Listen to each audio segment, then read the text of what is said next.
너 이게 얼마짜린 줄 알아? 빨리 고쳐. 너 때문에 늦으면 계약 파기돼.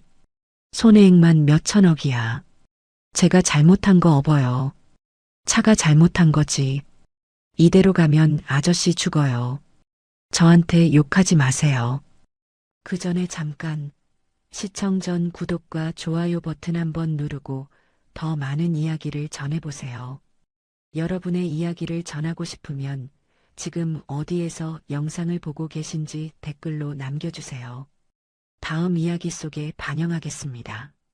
그럼 편안한 시청하시고 오늘도 행복한 하루 되세요. 새벽 4시를 조금 넘긴 시각이었습니다. 빗줄기가 앞유리를 사정없이 때렸죠. 와이퍼가 최고 속도로 움직여도 시야 확보가 쉽지 않았습니다. 장하준은 핸들을 움켜쥔 채 이를 악물었죠. 평소라면 기사가 운전하는 뒷좌석에서 서류를 검토하고 있었을 시간입니다. 하지만 오늘은 달랐습니다. 3천억 규모의 M&A 계약이 3시간 뒤로 다가왔고 장하준은 밤새 본사에서 최종 검토를 마친 뒤 직접 계약 장소인 부산으로 향하고 있었죠. 기사에게 맡기기엔 너무 중요한 날이었습니다. 운전대를 잡은 건 스스로 통제하고 있다는 착각이라도 붙들고 싶었기 때문이었죠. 그때였습니다. 내리막길을 지나는 순간 브레이크 페달이 푹 꺼졌죠. 장하준의 심장이 멎는 듯 했습니다. 발에 힘을 실어봤지만 페달은 텅 빈 것처럼 반응이 없었습니다. 차는 빗길 위에서 미끄러지듯 속도를 높여갔죠. 갓길로. 장하준은 본능적으로 핸들을 꺾었습니다. 타이어가 비명을 질렀고 차체가 심하게 흔들렸죠. 가드레일이 코앞으로 다가오는 순간 그는 사이드 브레이크를 잇는 힘껏 당겼습니다. 쇳소리와 함께 차가 비틀거리며 멈춰섰죠. 장하준의 손이 떨리고 있었습니다. 한참을 그 자세로 있었습니다. 빗소리만이 차 안을 가득 채웠죠. 심장이 미친 듯이 뛰었습니다. 30년 넘게 사업을 하면서 수많은 위기를 넘겼지만 이런 식의 죽음은 상상해 본 적 없었죠. 장하준은 떨리는 손으로 휴대폰을 꺼냈습니다.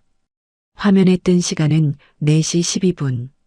계약까지 남은 시간은 3시간도 채 되지 않았죠. 비서 박진우에게 전화를 걸었지만 새벽이라 연결되지 않았습니다. 긴급 출동 서비스에 전화하니 이 시간, 이 지역은 대기가 2시간 이상이라는 답이 돌아왔죠. 장하준은 차에서 내렸습니다. 빗물이 순식간에 양복을 적셨죠. 국도 양옆으로는 논밭과 어둠뿐이었습니다. 가로등 불빛이 드문드문 흐릿하게 빛나고 있었죠. 그는 휴대폰 손전등을 켜고 주변을 살폈습니다. 500m쯤 떨어진 곳에 희미한 불빛이 보였죠. 간판 같은 것이 비에 젖어 반짝이고 있었습니다. 장하준은 그쪽으로 걸음을 옮겼습니다. 양복 바지가 지늘게 젖어들었지만 신경 쓸 겨를이 없었죠. 가까이 다가가자 간판 글씨가 보였습니다. 24시 정비소 해정카센터. 낡은 철제 간판이 삐걱거리며 바람에 흔들리고 있었죠.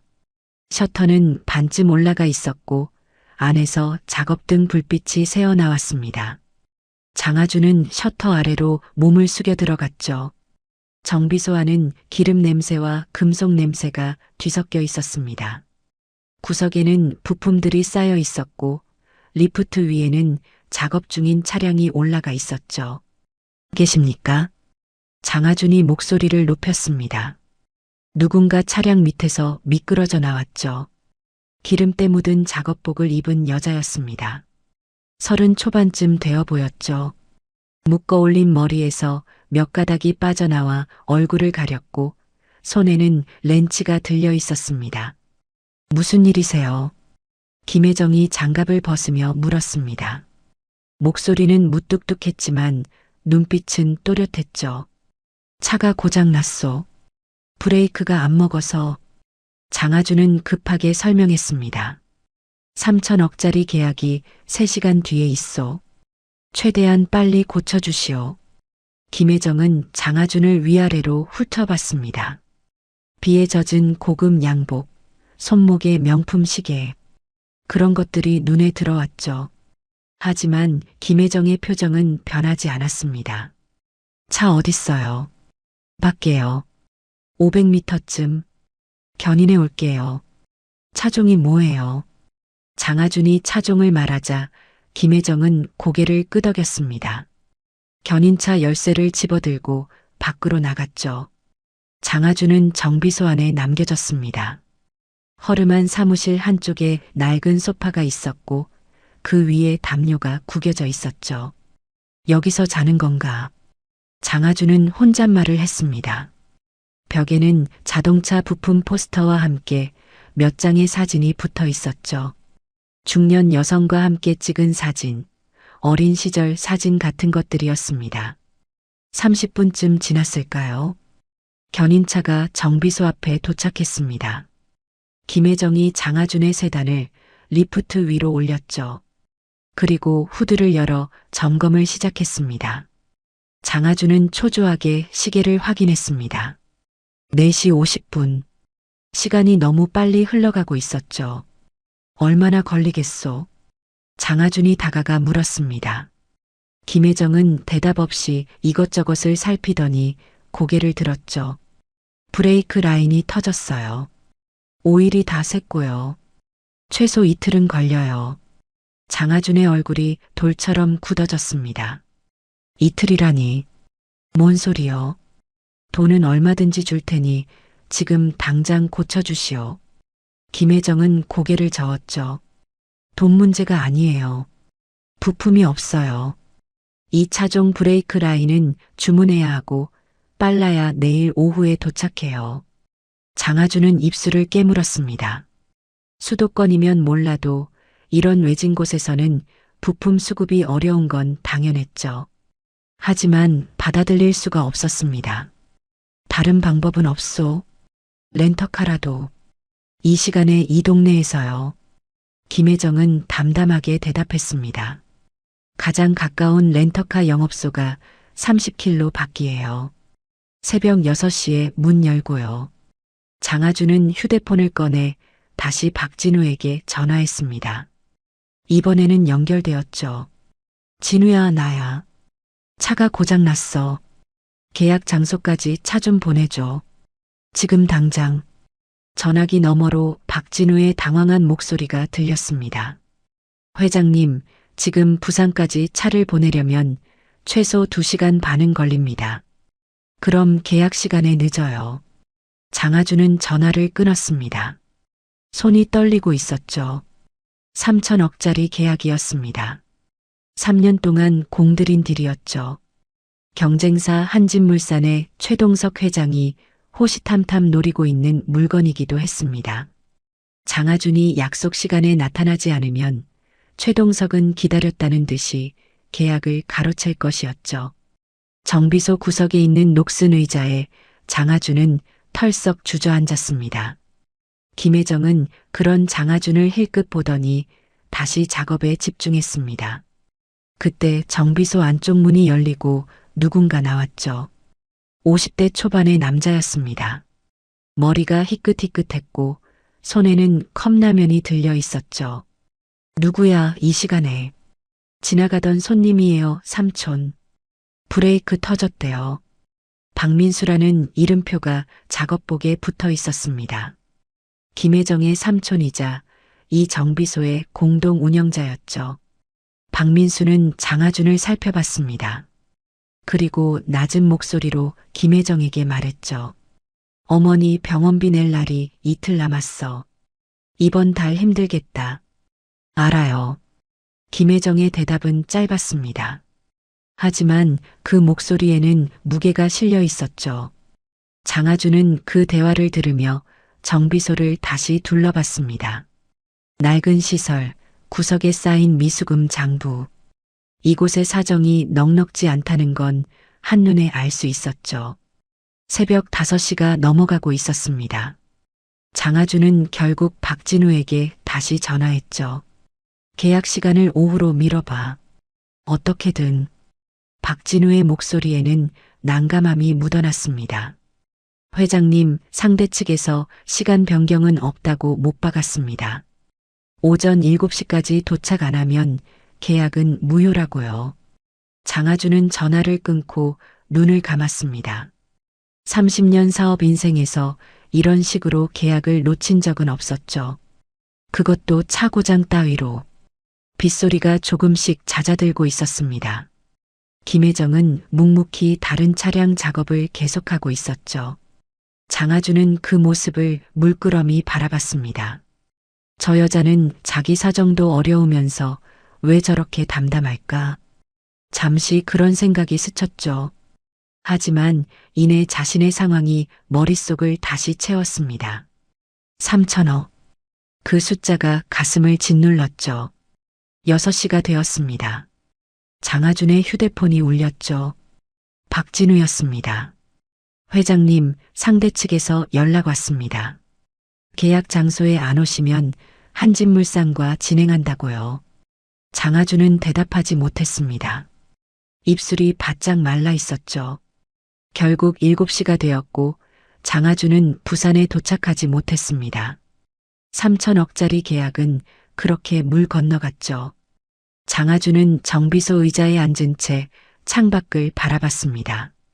비가 그치고 새벽빛이 희미하게 번지고 있었죠. 그의 눈빛은 싸늘하게 가라앉아 있었습니다.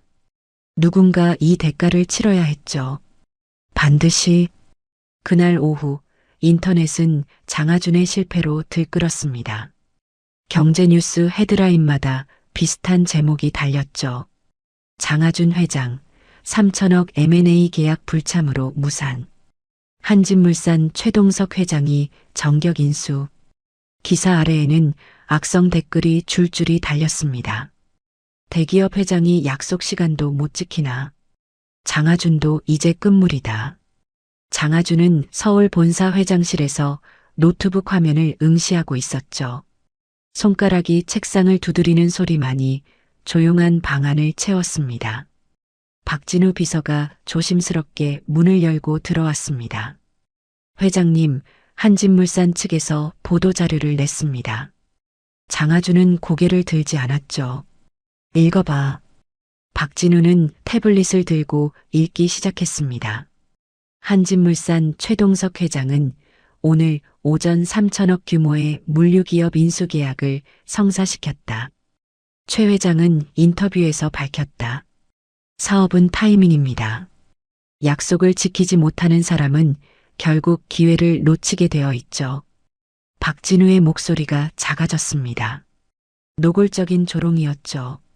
장하준의 눈빛이 차갑게 가라앉았습니다. 그 정비소, 해정카센터라고 했나? 네, 회장님. 그 여자 이름이 뭐였지? 김혜정이라고 합니다. 장하준은 자리에서 일어났습니다. 창밖으로 서울의 스카이라인이 펼쳐져 있었죠. 그는 한참을 그 풍경을 바라보다가 낮은 목소리로 말했습니다. 그 정비소를 조사해. 위법사항, 허가 문제, 뭐든. 박진우의 표정이 굳어졌습니다. 회장님, 그건 좀. 내가 3천억을 날린 게 그 정비소 때문이야. 장하준의 목소리에는 분노가 묻어났죠. 누군가는 책임을 져야 해. 사흘이 지났습니다. 장하준은 법무팀으로부터 보고를 받았죠. 해정카센터, 영업허가 문제없고 위법사항도 없습니다. 다만 임대료가 석 달째 밀려있고 금융권 대출도 여러 건 있습니다. 재정 상태가 상당히 어려운 것 같습니다. 장하준은 고개를 끄덕였습니다. 그럼 됐어. 소송 준비해. 정비 과실로 인한 손해배상 청구. 법무팀장이 난색을 표했죠. 회장님, 차량 점검 결과 브레이크 라인 파손은 노후로 인한 자연마모입니다. 정비소 과실로 보기 어렵습니다. 장하준은 차갑게 대답했습니다. 그건 법정에서 판단할 문제야. 그날 저녁 장하준은 직접 운전대를 잡았습니다. 목적지는 해정카센터였죠. 박진우가 동행을 자청했지만 장하준은 거절했습니다. 혼자 가겠다고 했죠. 2시간 넘게 달려 도착한 정비소는 며칠 전과 다를 바 없었습니다. 낡은 간판, 기름 냄새, 작업등 불빛. 장하준은 차에서 내려 셔터 안으로 들어갔습니다. 김혜정이 리프트 아래에서 작업 중이었죠. 옆에는 젊은 여자 직원이 부품을 정리하고 있었습니다. 장하준의 모습을 본 김혜정이 몸을 일으켰습니다. 차 찾으러 오셨어요. 술이 끝났어요. 담담한 목소리였죠. 장하준은 대답하지 않았습니다. 대신 양복 주머니에서 서류 봉투를 꺼냈죠. 이게 뭔지 알아. 김혜정은 봉투를 받아들었습니다. 안에 든 서류를 훑어보더니 눈썹이 살짝 움직였죠. 소장이네요. 정비 과실로 인한 손해배상 청구. 3천억이라.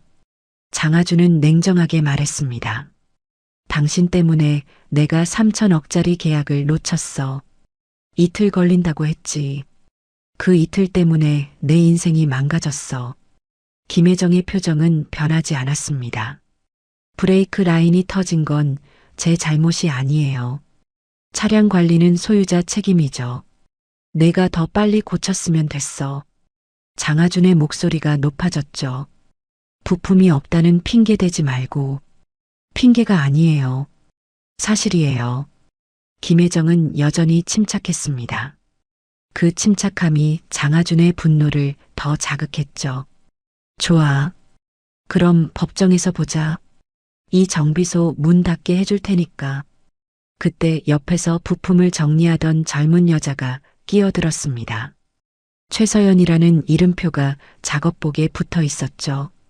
20대 후반쯤 되어 보였고 눈빛이 날카로웠습니다. 잠깐만요. 사장님이 뭘 잘못했다고 그래요? 장하준은 최서연을 노려봤습니다. 뭐야, 넌. 최서연은 물러서지 않았죠. 사장님이 양어머니 병원비 벌려고 밤새 일하는 거 아세요? 새벽 4시에도 여기서 작업하고 있었던 거, 그거 당연한 줄 아세요? 장하준의 눈이 미세하게 흔들렸습니다. 양어머니. 그 단어가 머릿속에 걸렸죠. 서연아, 됐어. 김혜정이 조용히 말렸습니다. 하지만 최서연은 계속했죠. 안 돼요, 사장님. 이런 사람한테 당하고만 있으면 안 돼요. 사장님이 얼마나 힘들게 사는지 이 사람이 알아요. 장하준은 입을 다물었습니다. 분노가 조금씩 다른 감정으로 바뀌고 있었죠.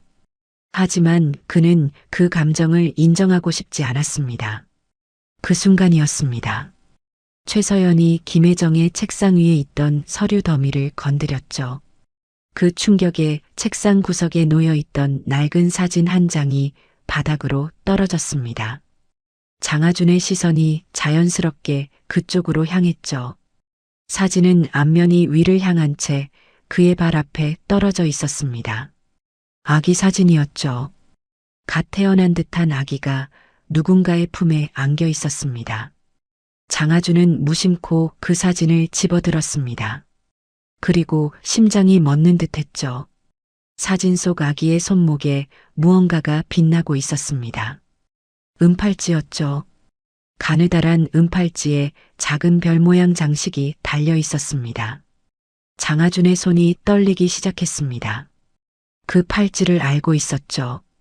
24해 전 자신이 직접 아기 손목에 걸어준 바로 그 팔찌였습니다. 세상에 하나밖에 없는 특별 주문한 팔찌였죠. 이거 어디서 났어? 장하준의 목소리가 갈라졌습니다. 김혜정이 다가와 사진을 가져갔죠. 제 사진이에요. 돌려주세요.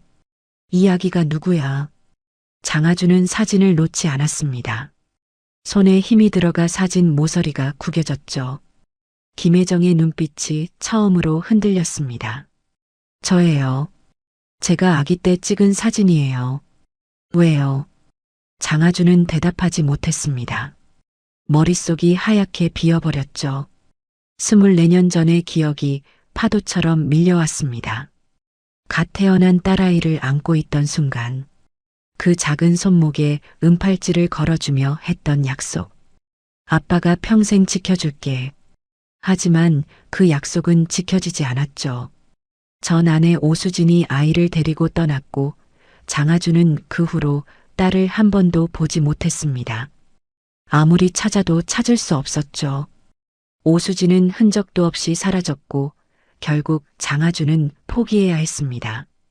딸이 죽었을 거라고 그렇게 믿으려 했죠. 사진 돌려주세요. 김혜정의 목소리가 장하준을 현실로 끌어냈습니다. 장하준은 멍하니 사진을 돌려줬죠. 손이 여전히 떨리고 있었습니다. 김혜정은 사진을 받아 작업복 주머니에 넣었습니다. 그리고 차갑게 말했죠. 소송하시려면 하세요. 전 할 일이 있으니까요. 김혜정은 다시 작업으로 돌아갔습니다. 장하준은 그 자리에 서 있었죠. 다리에 힘이 풀려 한 발짝도 움직일 수 없었습니다. 최서연이 다가와 장하준을 노려봤습니다. 갈 거면 가세요. 사장님 방해하지 말고요. 장하준은 그 말에도 반응하지 못했죠. 머릿속에는 오직 그 은팔찌만이 맴돌고 있었습니다. 우연의 일치일까? 아니면 그는 비틀거리며 정비소를 나왔습니다. 차에 올라탔지만 시동을 걸 수가 없었죠. 핸들을 잡은 손이 너무 심하게 떨렸습니다.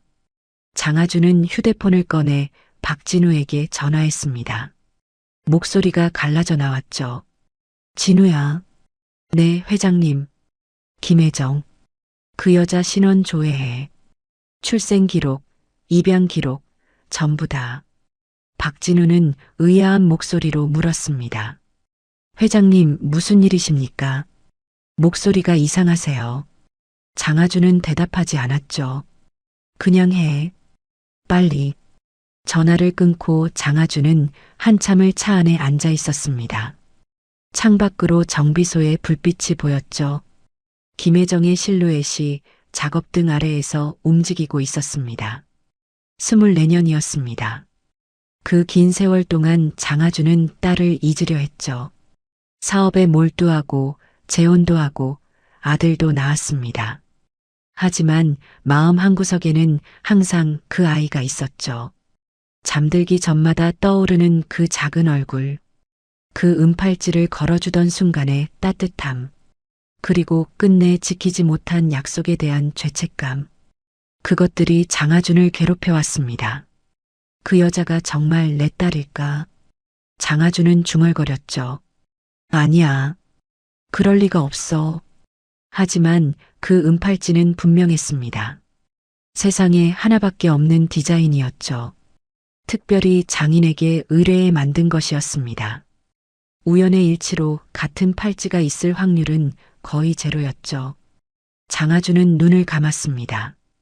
가슴이 터질 것 같았죠. 분노로 왔던 이 정비소에서 전혀 예상치 못한 것을 발견한 것입니다. 밤이 깊어지고 있었습니다. 장하준은 여전히 차 안에서 정비소를 바라보고 있었죠. 김혜정은 작업을 마치고 불을 끄기 시작했습니다. 그리고 정비소 뒤편의 작은 문으로 사라졌죠. 아마 거기서 자는 모양이었습니다. 장하준은 최서연이 했던 말을 떠올렸습니다. 양어머니 병원비 벌려고 밤새 일하는 분. 그 말이 가슴을 찔렀죠. 만약 정말 내 딸이라면. 장하준의 눈가가 촉촉해졌습니다. 24년 동안 그 아이는 어떻게 살아왔을까? 양어머니라는 건 입양되었다는 뜻이었죠. 누군가에게 버림받고 낯선 가정에서 자랐다는 뜻이었습니다. 그리고 지금은 이 허름한 정비소에서 밤새 일하며 병원비를 벌고 있었죠. 장하준은 핸들을 세게 쥐었습니다. 만약 그 아이가 정말 자신의 딸이라면 이 모든 불행은 자기 때문인 것이었죠. 휴대폰이 울렸습니다. 박진우였죠. 회장님, 신원조회 결과가 나왔습니다. 지금 보내드릴까요? 장하준의 심장이 쿵쾅거렸습니다. 읽어봐. 목소리가 떨렸죠. 박진우가 말하기 시작했습니다. 김혜정, 만 32, 24해 전 서울 강남의 한 병원에서 태어났습니다. 출생 직후 입양기관을 통해 현재의 양부모에게 입양되었고요. 장아주는 숨을 멈췄습니다. 그리고 회장님, 박진우의 목소리가 조심스러워졌죠. 입양을 주선한 사람이 확인되었습니다. 누구야? 장아준의 목소리가 날카로워졌습니다. 오수진 씨입니다. 회장님의 전 아내요. 장아준의 머릿속이 하얗게 변했습니다. 오수진. 그 이름이 벼락처럼 내리꽂혔죠. 24년 전 아이를 데리고 사라진 그 여자가 딸을 입양 보낸 것이었습니다. 장아준은 말을 잇지 못했죠. 전화기를 든 손이 축 늘어졌습니다. 회장님, 회장님 괜찮으세요? 박진우의 목소리가 멀게 들렸습니다. 장아준은 전화를 끊었습니다. 그리고 정비소를 바라봤죠. 불이 꺼진 건물이 어둠 속에 서 있었습니다. 그 안에 자신의 딸이 있었죠. 24년 동안 찾아 헤매던 딸이. 장아준의 눈에서 눈물이 흘러내렸습니다. 소리 없이 멈출 수 없이 그는 고개를 숙이고 핸들 위에 이마를 댔죠. 어깨가 떨렸습니다. 3천억짜리 계약 따위는 이미 머릿속에서 사라져 있었습니다. 장아준은 그날 밤 잠을 이루지 못했습니다. 서울 집으로 돌아온 뒤에도 서재에 앉아 창밖만 바라봤죠. 손에는 박진우가 보내온 서류가 들려 있었습니다. 김혜정의 출생 기록, 입양 서류, 양부모 정보. 그 모든 것이 장아준의 가슴을 찢어놓고 있었죠. 특히 한 문장이 눈에서 떠나지 않았습니다. 입양 사유 친모의 양육 포기. 양육 포기라니. 장아준은 이를 악물었죠. 오수진이 아이를 버린 것이었습니다. 24년 전 기억이 파도처럼 밀려왔습니다. 오수진은 장아준의 첫 번째 아내였죠. 대학 동창이었고 집안끼리 정해준 약혼자이기도 했습니다. 사랑보다는 의무에 가까운 결혼이었죠. 하지만 딸이 태어났을 때만큼은 장아준도 행복했습니다. 손바닥만 한 얼굴, 새근새근 잠든 모습. 그 아이를 안고 있으면 세상을 다 가진 기분이었죠. 은팔찌를 걸어주며 했던 약속이 떠올랐습니다. 아빠가 평생 지켜줄게. 하지만 그 약속은 산산조각 났죠. 오수진은 딸이 태어난 지 석 달 만에 집을 나갔습니다. 아이를 데리고요. 장아준이 사업 문제로 바빴던 틈을 탄 것이었죠. 그날 장아준이 집에 돌아왔을 때 오수진의 짐은 모두 사라져 있었습니다. 아이 방에는 빈 요람만 덩그러니 놓여 있었죠. 장아준은 미친 듯이 찾아다녔습니다. 경찰에 신고하고 흥신소를 고용하고 모든 인맥을 동원했죠. 하지만 오수진은 흔적도 없이 사라졌습니다. 마치 처음부터 존재하지 않았던 사람처럼요. 1년이 지나고 2년이 지났습니다. 장아준은 서서히 포기해야 했죠. 딸이 이미 이 세상에 없을지도 모른다는 생각까지 했습니다. 그렇게 믿어야 마음이 편했죠. 시간이 흐르면서 장아준은 사업에 몰두했습니다. 재혼도 했고 아들도 낳았죠. 새로운 가정을 꾸리면서 과거를 묻으려 했습니다. 하지만 완전히 잊을 수는 없었죠. 매년 딸의 생일이 되면 장아준은 혼자 술을 마셨습니다. 아무도 모르게요. 서재 책상 서랍을 열었습니다. 가장 안쪽에 작은 상자가 있었죠. 장아준은 그것을 꺼내 뚜껑을 열었습니다. 안에는 24년 전 사진 몇 장과 은팔찌 보증서가 들어 있었죠. 은팔찌는 특별 주문한 것이었습니다. 가느다란 체인에 별 모양 장식. 별 장식 뒷면에는 딸의 이름이 새겨져 있었죠. 장아린. 그것이 장아준이 지어준 딸의 이름이었습니다. 하지만 지금 그 아이는 김혜정이라는 이름으로 살고 있었죠. 새벽이 밝아오고 있었습니다. 장아준은 박진우에게 전화했죠. 이 시간에도 비서는 잠들지 않고 있었습니다. 네, 회장님. 소송 취하해. 박진우는 잠시 침묵했죠. 그리고 조심스럽게 물었습니다. 혹시 그 정비소 사장이 회장님의... 장하준은 말을 끊었습니다. 아무에게도 말하지 마. 당분간은... 알겠습니다. 박진우는 더 묻지 않았죠. 20년 넘게 장하준 곁에서 일한 비서였습니다. 언제 물어야 하고 언제 물러서야 하는지 잘 알고 있었죠. 다음 날 오전 장하준은 회사에 나가지 않았습니다. 대신 차를 몰고 해정카센터 근처로 갔죠. 하지만 정비소 안으로 들어가지는 못했습니다. 멀찍이 떨어진 곳에 차를 세우고 망원경으로 지켜봤죠. 김혜정이 작업하는 모습이 보였습니다. 능숙하게 차량 밑으로 들어가고 부품을 점검하고 손님과 대화하는 모습. 장하준은 그 모습을 한참 동안 바라봤습니다. 24년 전 품에 안았던 아기가 저렇게 성장했다는 사실이 믿기지 않았죠. 정오쯤 되었을 때 김혜정이 정비소를 나섰습니다. 장하준은 조심스럽게 뒤를 따랐죠. 김혜정이 도착한 곳은 작은 병원이었습니다. 서강병원이라는 간판이 붙어 있었죠. 장하준은 차에서 내려 병원 로비로 들어갔습니다. 김혜정은 엘리베이터를 타고 위층으로 올라갔죠. 장하준은 안내 데스크에 다가갔습니다. 저기요, 4층이 뭐죠? 호스피스 병동입니다. 안내원의 대답에 장하준의 얼굴이 굳어졌습니다. 호스피스 병동. 그것은 곧 말기 환자들이 머무는 곳이었죠. 장하준은 계단을 올라갔습니다. 4층 복도에서 김혜정의 모습을 발견했죠. 한 병실 앞에서 꽃을 정리하고 있었습니다. 장하준은 복도 끝에서 지켜봤죠. 김혜정이 병실 안으로 들어갔습니다. 유리창 너머로 침대에 누운 여자가 보였죠. 머리카락이 거의 빠져 있었고 얼굴은 창백했습니다. 산소호흡기가 연결되어 있었죠. 간호사가 지나가다 장하준에게 말을 걸었습니다. 면회 오셨어요. 아, 아닙니다. 잠시. 장하준은 어색하게 대답했죠. 간호사는 고개를 갸웃했지만 지나갔습니다. 장하준은 다시 병실 안을 바라봤습니다. 김혜정이 침대 옆에 앉아 여자의 손을 잡고 있었죠. 입술이 움직이는 것으로 보아 무언가 말하고 있는 것 같았습니다. 장하준은 가슴이 먹먹해졌습니다. 저 여자가 양어머니구나.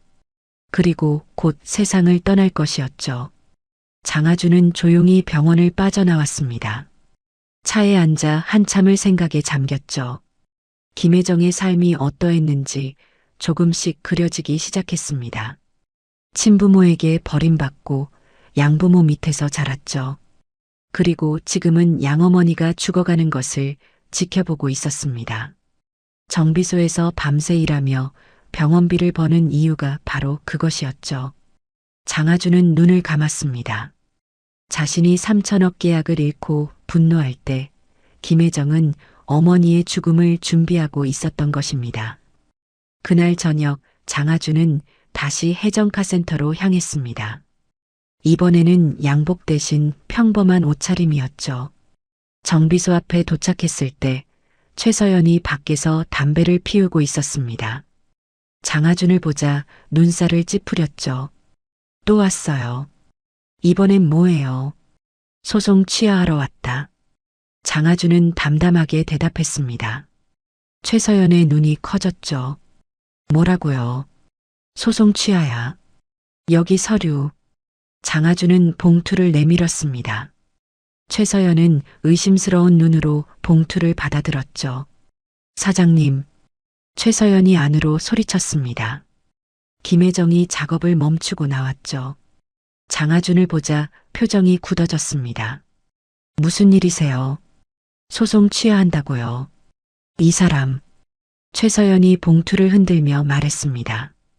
김혜정은 장하준을 바라봤죠.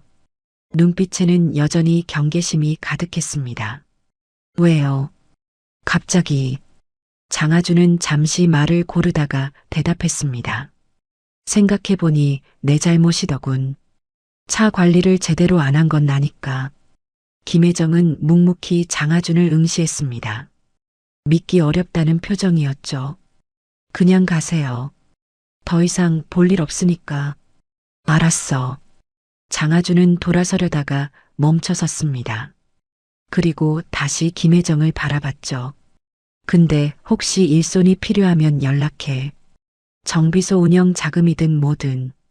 김혜정의 눈썹이 치켜 올라갔습니다. 갑자기요. 왜요? 대답하기 어려운 질문이었죠. 장하준은 잠시 망설이다가 말했습니다. 그냥 미안해서. 그리고는 정비소를 빠져나왔습니다. 차에 올라탄 장하준은 한숨을 내쉬었습니다. 아직 진실을 말할 수 없었죠. 너무 갑작스러웠습니다. 김혜정에게도 자기 자신에게도 먼저 준비가 필요했죠. 그때 휴대폰이 울렸습니다. 박진우였습니다. 회장님, 오수진 씨에 대한 추가 조사 결과가 나왔습니다. 장하준의 눈빛이 날카로워졌죠. 뭔데? 오수진 씨는 현재 미국에 거주 중입니다. 그리고 박진우의 목소리가 조심스러워졌죠. 당시 입양을 주선한 이유가 확인되었습니다. 말해봐. 장하준의 목소리가 낮아졌습니다. 오수진 씨는 아이를 입양 보낸 후 한 달 만에 재혼했습니다. 상대는 미국인 사업가였고요. 그 사업가가 아이가 있는 여자와는 결혼하지 않겠다고 했다는 증언이 있습니다. 장하준의 손이 핸들을 세게 움켜쥐었습니다. 분노가 치밀어 올랐죠. 오수진은 새로운 남자와 결혼하기 위해 딸을 버린 것이었습니다. 자기 아이를 팔아넘긴 거나 다름없었죠. 그뿐만이 아닙니다. 회장님, 박진우가 말을 이었습니다. 오수진 씨는 입양 과정에서 양부모에게 상당한 금액을 받은 것으로 보입니다. 불법은 아니지만 도의적으로. 장하준은 전화를 끊었습니다. 더 이상 들을 수가 없었죠. 핸들 위에 이마를 대고 눈을 감았습니다. 24년 동안 딸이 어디 있는지 모른 채 살아왔습니다. 그동안 오수진은 미국에서 호화로운 삶을 살고 있었던 것이죠. 자기가 버린 아이가 어떻게 살고 있는지 단 한 번도 궁금해하지 않으면서요. 장하준은 차를 돌려 회사로 향했습니다. 밤늦게 도착한 회장실에서 그는 오랫동안 창밖을 바라봤죠. 서울의 야경이 펼쳐져 있었습니다. 화려한 불빛들 사이에서 장하준은 생각했죠. 김혜정은 저 불빛들과는 거리가 먼 삶을 살아왔습니다. 허름한 정비소에서 밤새 일하고 죽어가는 어머니의 병원비를 마련하느라 허덕이고 있었죠. 그 모든 것이 자기 때문이었습니다. 아니, 오수진 때문이었죠. 하지만 결국 책임은 자신에게도 있었습니다. 왜 더 찾지 않았을까? 장하준은 중얼거렸죠. 왜 포기했을까? 조금만 더 찾았다면 딸을 되찾을 수 있었을지도 모릅니다. 하지만 장하준은 포기했죠. 사업을 핑계로, 시간이 지났다는 핑계로. 결국 비겁했던 것입니다. 장하준은 책상 위에 놓인 가족 사진을 바라봤습니다. 재혼한 아내 이정은과 아들 장준혁이 웃고 있었죠. 행복한 가정의 모습이었습니다. 하지만 그 사진에는 한 사람이 빠져 있었죠. 자신의 첫째 딸이. 새벽이 다가오고 있었습니다. 장하준은 결심했죠. 김혜정에게 진실을 말해야 한다고. 하지만 그 전에 해야 할 일이 있었습니다. 오수진을 만나야 했죠. 24년 만에 그 여자의 얼굴을 마주하고 왜 그랬는지 물어봐야 했습니다. 장하준은 박진우에게 메시지를 보냈습니다. 미국행 비행기 준비해. 그리고 조용히 눈을 감았죠. 긴 밤이었습니다. 하지만 진짜 긴 여정은 이제 막 시작되려 하고 있었습니다. 미국 로스앤젤레스의 아침은 맑았습니다. 장하준은 공항에서 렌터카를 빌려 오수진의 집으로 향했죠. 박진우가 알아낸 주소는 베벌리힐스의 고급 주택가였습니다. 하얀 담장과 잘 가꿔진 정원이 늘어선 거리. 장하주는 차를 세우고 한 저택 앞에 멈춰섰죠. 24년 만에 마주할 얼굴을 떠올리자 가슴이 답답해졌습니다. 분노와 원망, 그리고 알 수 없는 감정들이 뒤엉켜 있었죠. 초인종을 눌렀습니다. 잠시 후 인터폰에서 여자 목소리가 흘러나왔죠. 누구세요? 그 목소리는 변하지 않았습니다. 24년이 지났는데도 장하준은 단번에 알아챘죠. 나야. 장하준이야. 긴 침묵이 흘렀습니다. 그리고 대문이 천천히 열렸죠. 장하준은 정원을 가로질러 현관으로 걸어갔습니다. 문 앞에 서 있는 여자를 보자 발걸음이 멈췄죠. 오수진은 나이가 들었습니다. 하지만 여전히 단정한 모습이었죠. 고급스러운 원피스를 입고 있었고 손가락에는 큼직한 다이아몬드 반지가 빛나고 있었습니다. 눈가에는 주름이 생겼지만 그 눈빛만큼은 예전과 같았죠. 차갑고 계산적인 눈빛. 장하준은 그 눈을 똑바로 바라봤습니다. 오랜만이군. 오수진은 팔짱을 꼈죠. 무슨 일이야? 갑자기. 딸 얘기하러 왔어. 오수진의 표정이 굳어졌습니다. 뭔 소리야? 장아린. 내가 입양 보낸 우리 딸. 장하준의 목소리는 낮았지만 날카로웠죠. 오수진은 잠시 아무 말도 하지 않았습니다. 그리고 한숨을 내쉬며 문을 열었죠. 들어와. 밖에서 할 얘기는 아니니까. 거실은 화려했습니다. 높은 천장, 대리석 바닥, 비싼 그림들. 장하준은 주변을 둘러보다가 벽난로 위에 걸린 가족 사진을 발견했죠. 오수진과 백인 남자, 그리고 10대로 보이는 남자아이 2명이 웃고 있었습니다. 행복한 가족의 모습이었죠. 장하준의 입가가 씁쓸하게 일그러졌습니다. 잘 살았구나. 덕분에. 오수진의 대답은 담담했죠. 장하준은 소파에 앉지 않았습니다. 서서 오수진을 마주봤죠. 왜 그랬어? 왜 할인이를 버렸어? 오수진은 창밖을 바라보며 대답했습니다. 버린 게 아니야. 더 좋은 환경을 찾아준 거지. 장하준은 웃음이 터져 나왔죠. 비웃음이었습니다. 더 좋은 환경. 지금 그 아이가 어떻게 사는지 알아. 허름한 정비소에서 밤새 일하고 있어. 죽어가는 양어머니 병원비 벌려고. 오수진의 눈썹이 미세하게 움직였습니다. 하지만 동요하는 기색은 없었죠. 그건 내 책임이 아니야. 입양 보낼 때 괜찮은 가정이었어. 그 후에 무슨 일이 있었는지는 내가 알 바 아니고. 장하준은 주먹을 쥐었습니다. 분노가 치밀어 올랐죠. 내가 새 남자랑 결혼하려고 아이를 팔아넘긴 거잖아. 그 남자가 아이 있는 여자는 싫다고 했으니까. 오수진의 얼굴이 굳어졌습니다. 누구한테 들었어? 중요한 건 그게 아니야. 왜 나한테 말 안 했어? 왜 내 딸을 내 동의도 없이 버렸냐고. 장하준의 목소리가 높아졌죠. 오수진은 한숨을 내쉬며 소파에 앉았습니다. 그리고 다리를 꼬며 말했죠. 내 딸이라고 생각한 적 없어서 그랬지. 장하준의 심장이 멎는 듯 했습니다. 뭐라고? 오수진은 장하준을 똑바로 바라봤죠. 눈빛에는 조소가 섞여 있었습니다. 그 아이가 내 딸이라는 확신이 없었어. 장하준은 입을 다물지 못했습니다. 무슨 소리야? 말이 되는 소리를 해. 오수진은 일어나 창가로 걸어갔죠. 우리 결혼 생활이 어땠는지 기억 안 나. 넌 사업한다고 집에 통 안 들어왔잖아. 외로웠어. 그래서 장하준의 머릿속이 하얗게 변했습니다.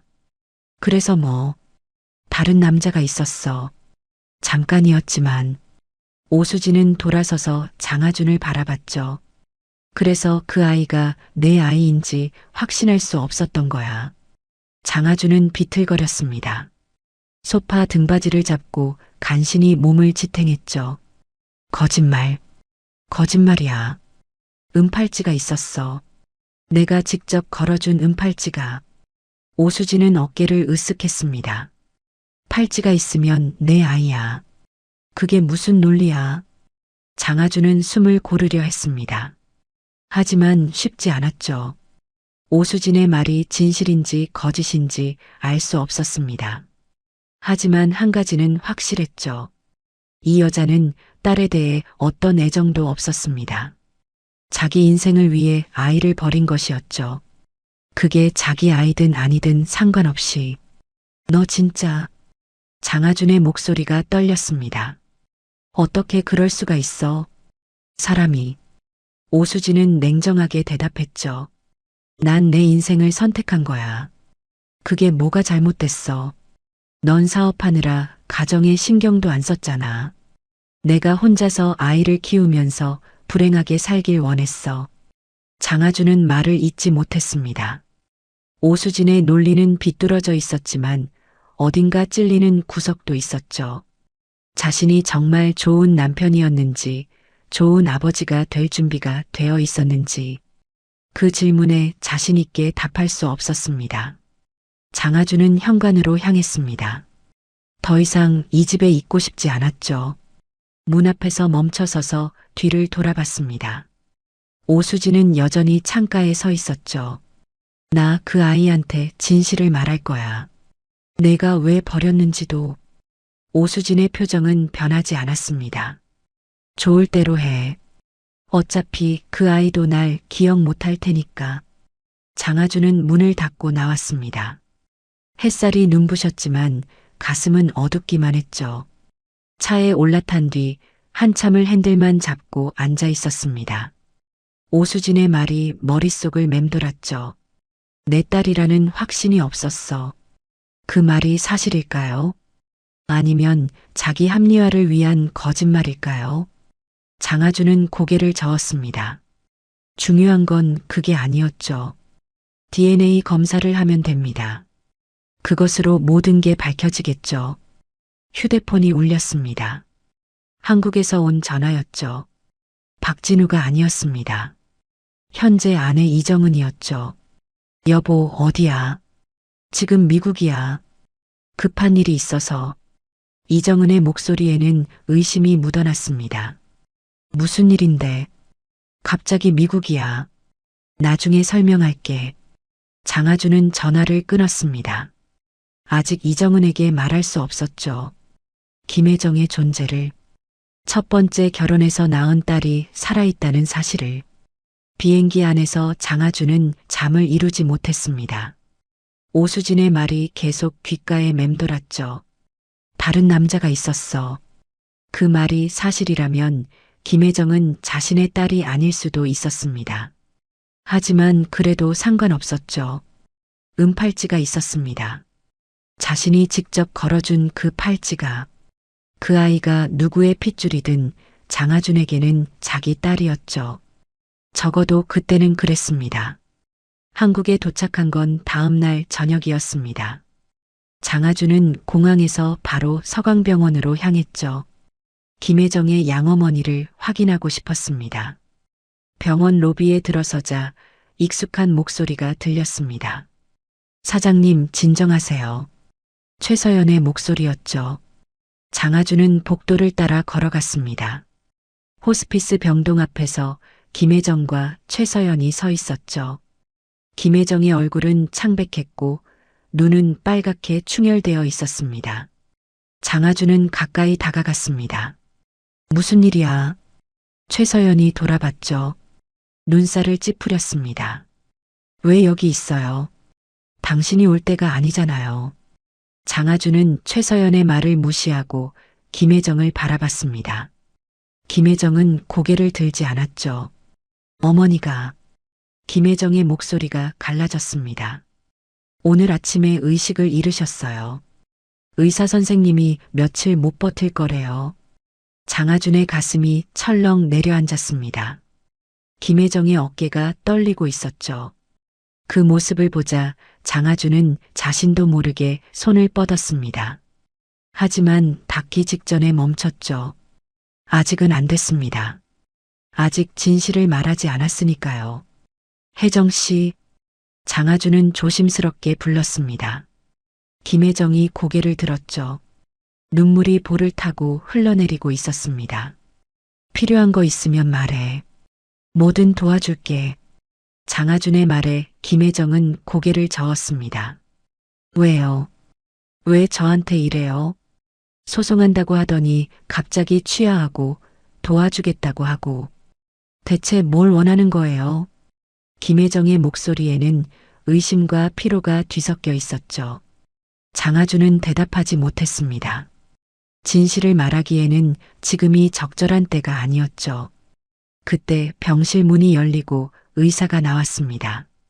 보호자분, 김혜정이 다가갔죠. 의사는 낮은 목소리로 말했습니다. 환자분 상태가 급격히 악화됐습니다. 오늘 밤이 고비일 수 있어요. 마음의 준비를 하시는 게 좋겠습니다. 김혜정의 얼굴에서 핏기가 사라졌습니다. 아니요. 아직 안 돼요. 치료비는 제가 마련할게요. 무슨 방법이든 최서연이 김혜정을 안았죠. 사장님 괜찮아요. 제가 옆에 있을게요. 장하준은 그 모습을 지켜보며 가슴이 찢어지는 듯 했습니다. 저 아이가 자신의 딸이었습니다. 24년 동안 아버지 없이 살아온 아이. 지금 유일한 가족마저 잃어가고 있었죠. 그런데 자신은 옆에서 아무것도 해줄 수 없었습니다. 아직 아버지라고 말할 수 없었으니까요. 장하준은 박진우에게 전화했습니다. 진우야, 서강병원 호스피스 병동 환자 한 분이 있어. 치료비 전액 내가 낸다고 해. 박진우는 잠시 망설이다가 대답했죠. 알겠습니다, 회장님. 장하준은 병원 복도에서 한참을 서 있었습니다. 병실 안에서 김혜정이 양어머니의 손을 잡고 있는 모습이 유리창 너머로 보였죠. 그 옆에는 최서연이 앉아 있었습니다. 장하준은 발걸음을 돌렸습니다. 오늘은 이만 가야 했죠. 하지만 내일 다시 올 것입니다. 그리고 언젠가는 진실을 말해야겠죠. 엘리베이터를 기다리는데 휴대폰이 울렸습니다. 이정은이었죠. 여보, 나 집에 왔는데 당신 어디야? 지금 가고 있어. 이정은의 목소리가 날카로워졌습니다. 대체 무슨 일이야? 요즘 이상해. 회사에도 안 나가고 갑자기 미국 가고. 나중에 설명할게. 장하준은 전화를 끊었습니다. 가슴이 무거웠죠. 언젠가는 이정은에게도 말해야 했습니다. 하지만 그 전에 김혜정에게 먼저 말해야 했죠. 순서가 있었습니다. 엘리베이터 문이 열렸고 장하준은 안으로 들어섰습니다. 문이 닫히는 순간 병실 쪽에서 울음소리가 희미하게 들려왔죠. 장하준은 눈을 감았습니다. 주먹을 꽉 쥐었죠. 곧 모든 것을 바로잡겠다고 마음속으로 다짐하면서요. 그날 밤 11시 장하준의 휴대폰이 울렸습니다. 박진우였죠. 회장님, 서강병원에서 연락이 왔습니다. 환자분이 방금 돌아가셨다고요. 장하준은 침대에서 벌떡 일어났습니다. 옆에서 자고 있던 이정은이 눈을 떴죠. 뭐야, 무슨 일이야? 장하준은 대답하지 않았습니다. 옷을 집어들고 방을 나섰죠. 이정은의 목소리가 뒤를 쫓았습니다. 여보, 어디 가는 거야? 이 밤에. 장하준은 현관문을 닫았습니다. 설명할 시간이 없었죠. 병원에 도착했을 때 복도는 고요했습니다. 호스피스 병동 입구에서 최서연이 앉아 있었죠. 눈이 퉁퉁 부어 있었습니다. 장하준이 다가가자 최서연이 고개를 들었습니다. 왜 온 거예요? 사장님이 지금 어떤 상태인 줄 알아요. 장하준은 대답 없이 병실로 향했습니다. 문 앞에서 멈춰섰죠. 유리창 너머로 김혜정이 보였습니다. 침대 옆에 무릎을 꿇고 앉아 있었죠. 하얀 천으로 덮인 시신의 손을 잡고 있었습니다. 어깨가 심하게 떨리고 있었죠. 장하준은 문을 열지 못했습니다. 그 자리에 서서 김혜정의 뒷모습을 바라봤죠. 24년 전 자신이 버린 아이. 아니, 버려지게 내버려둔 아이. 그 아이가 지금 유일한 가족을 잃고 무너지고 있었습니다. 장하준의 손이 문손잡이 위에서 떨렸죠. 들어가서 안아주고 싶었습니다. 내가 내 아버지라고, 이제 혼자가 아니라고 말해주고 싶었죠. 하지만 입이 떨어지지 않았습니다. 자격이 없었으니까요. 1시간쯤 지났을까요? 병실 문이 열리고 김혜정이 나왔습니다. 장하준을 보자 걸음을 멈췄죠. 두 사람의 시선이 마주쳤습니다. 김혜정의 눈은 빨갛게 충혈되어 있었고 볼에는 눈물 자국이 말라 있었죠. 왜 여기 있어요? 김혜정의 목소리는 갈라져 있었습니다. 장하준은 입을 열었죠. 치료비는 내가 냈어. 알아. 김혜정은 고개를 끄덕였습니다. 병원에서 말해줬어요. 왜요? 대체 왜 그런 거예요? 장하준은 대답하지 못했습니다. 진실이 목구멍까지 차올랐지만 지금은 아니었죠. 방금 어머니를 잃은 사람에게 던질 말이 아니었습니다. 나중에 설명할게. 지금은 장례 준비나 해. 필요한 건 다 지원할 테니까. 김혜정은 한참 동안 장하준을 바라봤습니다. 그리고 고개를 저었죠. 됐어요. 혼자 할 수 있어요. 신세 지고 싶지 않아요. 김혜정은 장하준을 스쳐 지나갔습니다. 최서연이 따라갔죠. 장하준은 빈 복도에 홀로 남았습니다. 장례식은 사흘 뒤 작은 장례식장에서 치러졌습니다. 장하준은 가지 않았죠. 대신 박진우를 보내 화환과 부의금을 전달하게 했습니다. 이름은 밝히지 말라고 했죠. 김혜정이 알면 거부할 것이 뻔했으니까요. 장례식이 끝난 후 박진우가 보고를 올렸습니다. 조문객이 많지 않았습니다. 정비소 직원 몇 명과 동네 사람들 정도였고요. 김혜정 씨는 끝까지 의연하게 버텼습니다. 장하준은 눈을 감았죠. 그 아이는 혼자서 모든 것을 감당해 왔습니다. 앞으로도 그럴 생각이겠죠. 하지만 장하준은 더 이상 그렇게 내버려둘 수 없었습니다. 같은 날 오후 세진그룹 본사에서는 임시 이사회가 열렸습니다. 회의실에 들어선 장하준을 맞이한 건 싸늘한 분위기였죠. 이사들의 표정이 하나같이 굳어 있었습니다. 회장님, 3천억 계약건에 대한 해명을 듣고 싶습니다. 먼저 입을 연 건 사회이사 정택호였죠. 60대 초반의 노련한 사업가로 장하준의 경영 방식에 늘 비판적이었습니다. 개인 사정으로 계약에 불참하셨다면서요. 그게 사실입니까? 장하준은 자리에 앉으며 대답했습니다. 차가 고장났어. 불가항력이었지. 정택호는 코웃음을 쳤죠. 세진그룹 회장님 차가 고장이라니요. 관리 소홀 아닙니까? 그로 인해 회사가 3천억짜리 기회를 놓쳤고 주가도 하락했습니다.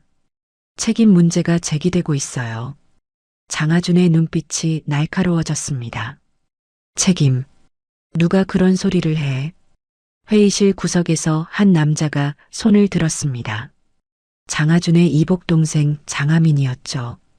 그룹 부회장 자리에 있었지만 실권은 거의 없었습니다. 늘 형의 그늘에 가려져 살아왔죠. 형님, 저도 이사들과 같은 생각입니다. 이번 일은 너무 큰 손실이에요. 주주들도 불안해하고 있고요. 장하준은 동생을 바라봤습니다. 장하민의 눈에는 야망이 어른거렸죠. 이 기회를 노리고 있다는 게 느껴졌습니다. 그래서 어쩌자는 거야. 장하준의 목소리가 낮아졌습니다. 당분간 회장님께서 경영 일선에서 한 발 물러나시는 게 어떨까 합니다. 정택호가 말했죠. 회사를 안정시킬 시간이 필요합니다. 장하준은 웃었습니다. 차가운 웃음이었죠. 나보고 물러나라고. 이 회사를 이 자리까지 키운 게 누군데. 형님, 그건 과거 얘기죠. 장하민이 끼어들었습니다.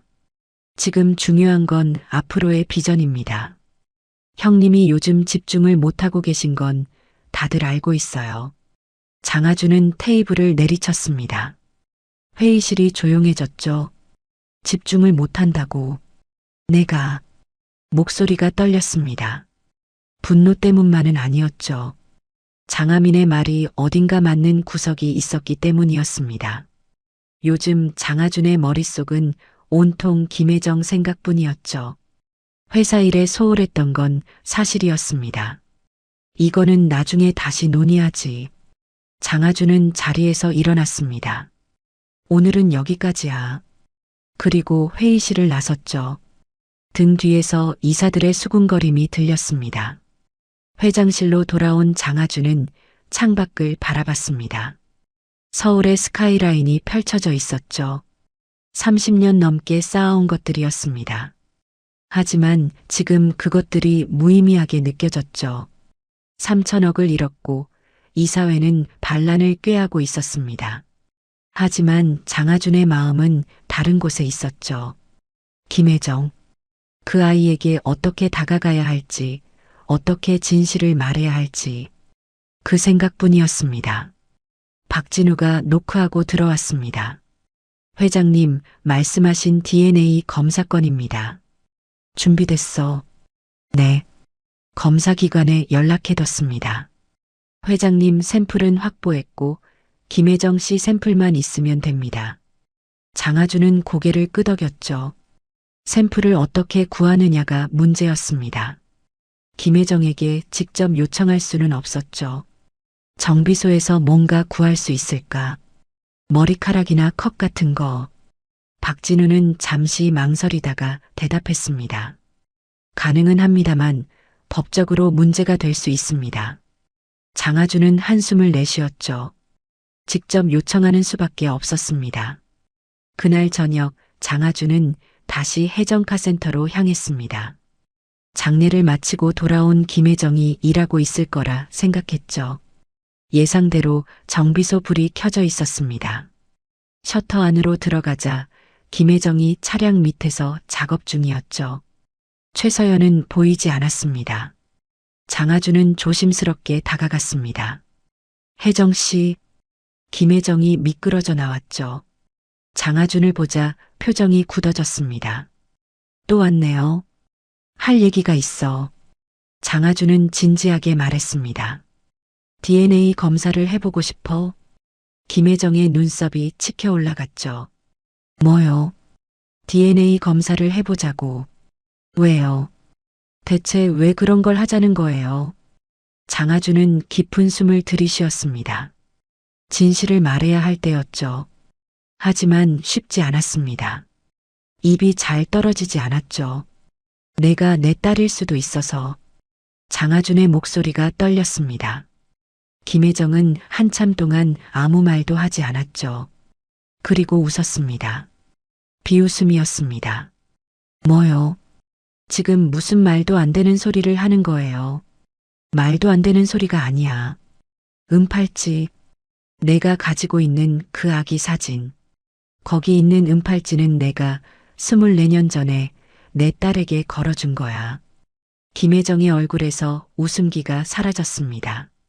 믿을 수 없다는 표정이었죠. 거짓말. 장하준 회장이 내 아버지라고요. 그게 말이 돼요. 나도 처음엔 믿을 수 없었어. 하지만 조사해봤어. 내 출생 기록, 입양 기록 다 확인했어. 장하준은 한 발짝 다가갔습니다. 김혜정은 뒷걸음질 쳤죠. 가까이 오지 마세요. 혜정 씨. 그러니까 DNA 검사를 하자는 거예요. 확인하자고요. 만약에 내가 당신 딸이면 어쩔 건데요? 김혜정의 목소리가 날카로워졌습니다. 24년 동안 없던 아버지가 갑자기 나타나면 뭐가 달라지는데요? 내 어머니가 죽어가는 동안 어디 있었는데요? 아니, 양어머니 말고요. 절 낳은 어머니요. 그 사람은 어디 있어요? 장하준은 입을 다물었습니다. 오수진의 얼굴이 떠올랐죠. 그 차갑고 계산적인 눈빛이, 그리고 그 끔찍한 말이. 내 딸이라는 확신이 없었어. 대답해요. 김혜정이 다그쳤습니다. 장하준은 고개를 숙였죠. 미국에 있어. 재혼해서 살고 있어. 김혜정은 비웃었습니다. 그래요. 그럼 그 사람한테나 가세요. 난 필요 없으니까. 김혜정은 다시 차량 밑으로 들어갔습니다.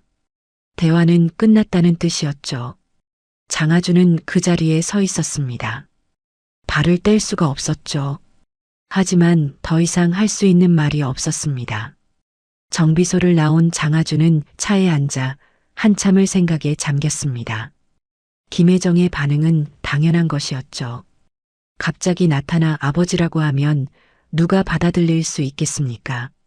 하지만 포기할 수는 없었습니다. 시간이 걸리더라도 진심을 보여줘야 했죠. 그때 휴대폰이 울렸습니다.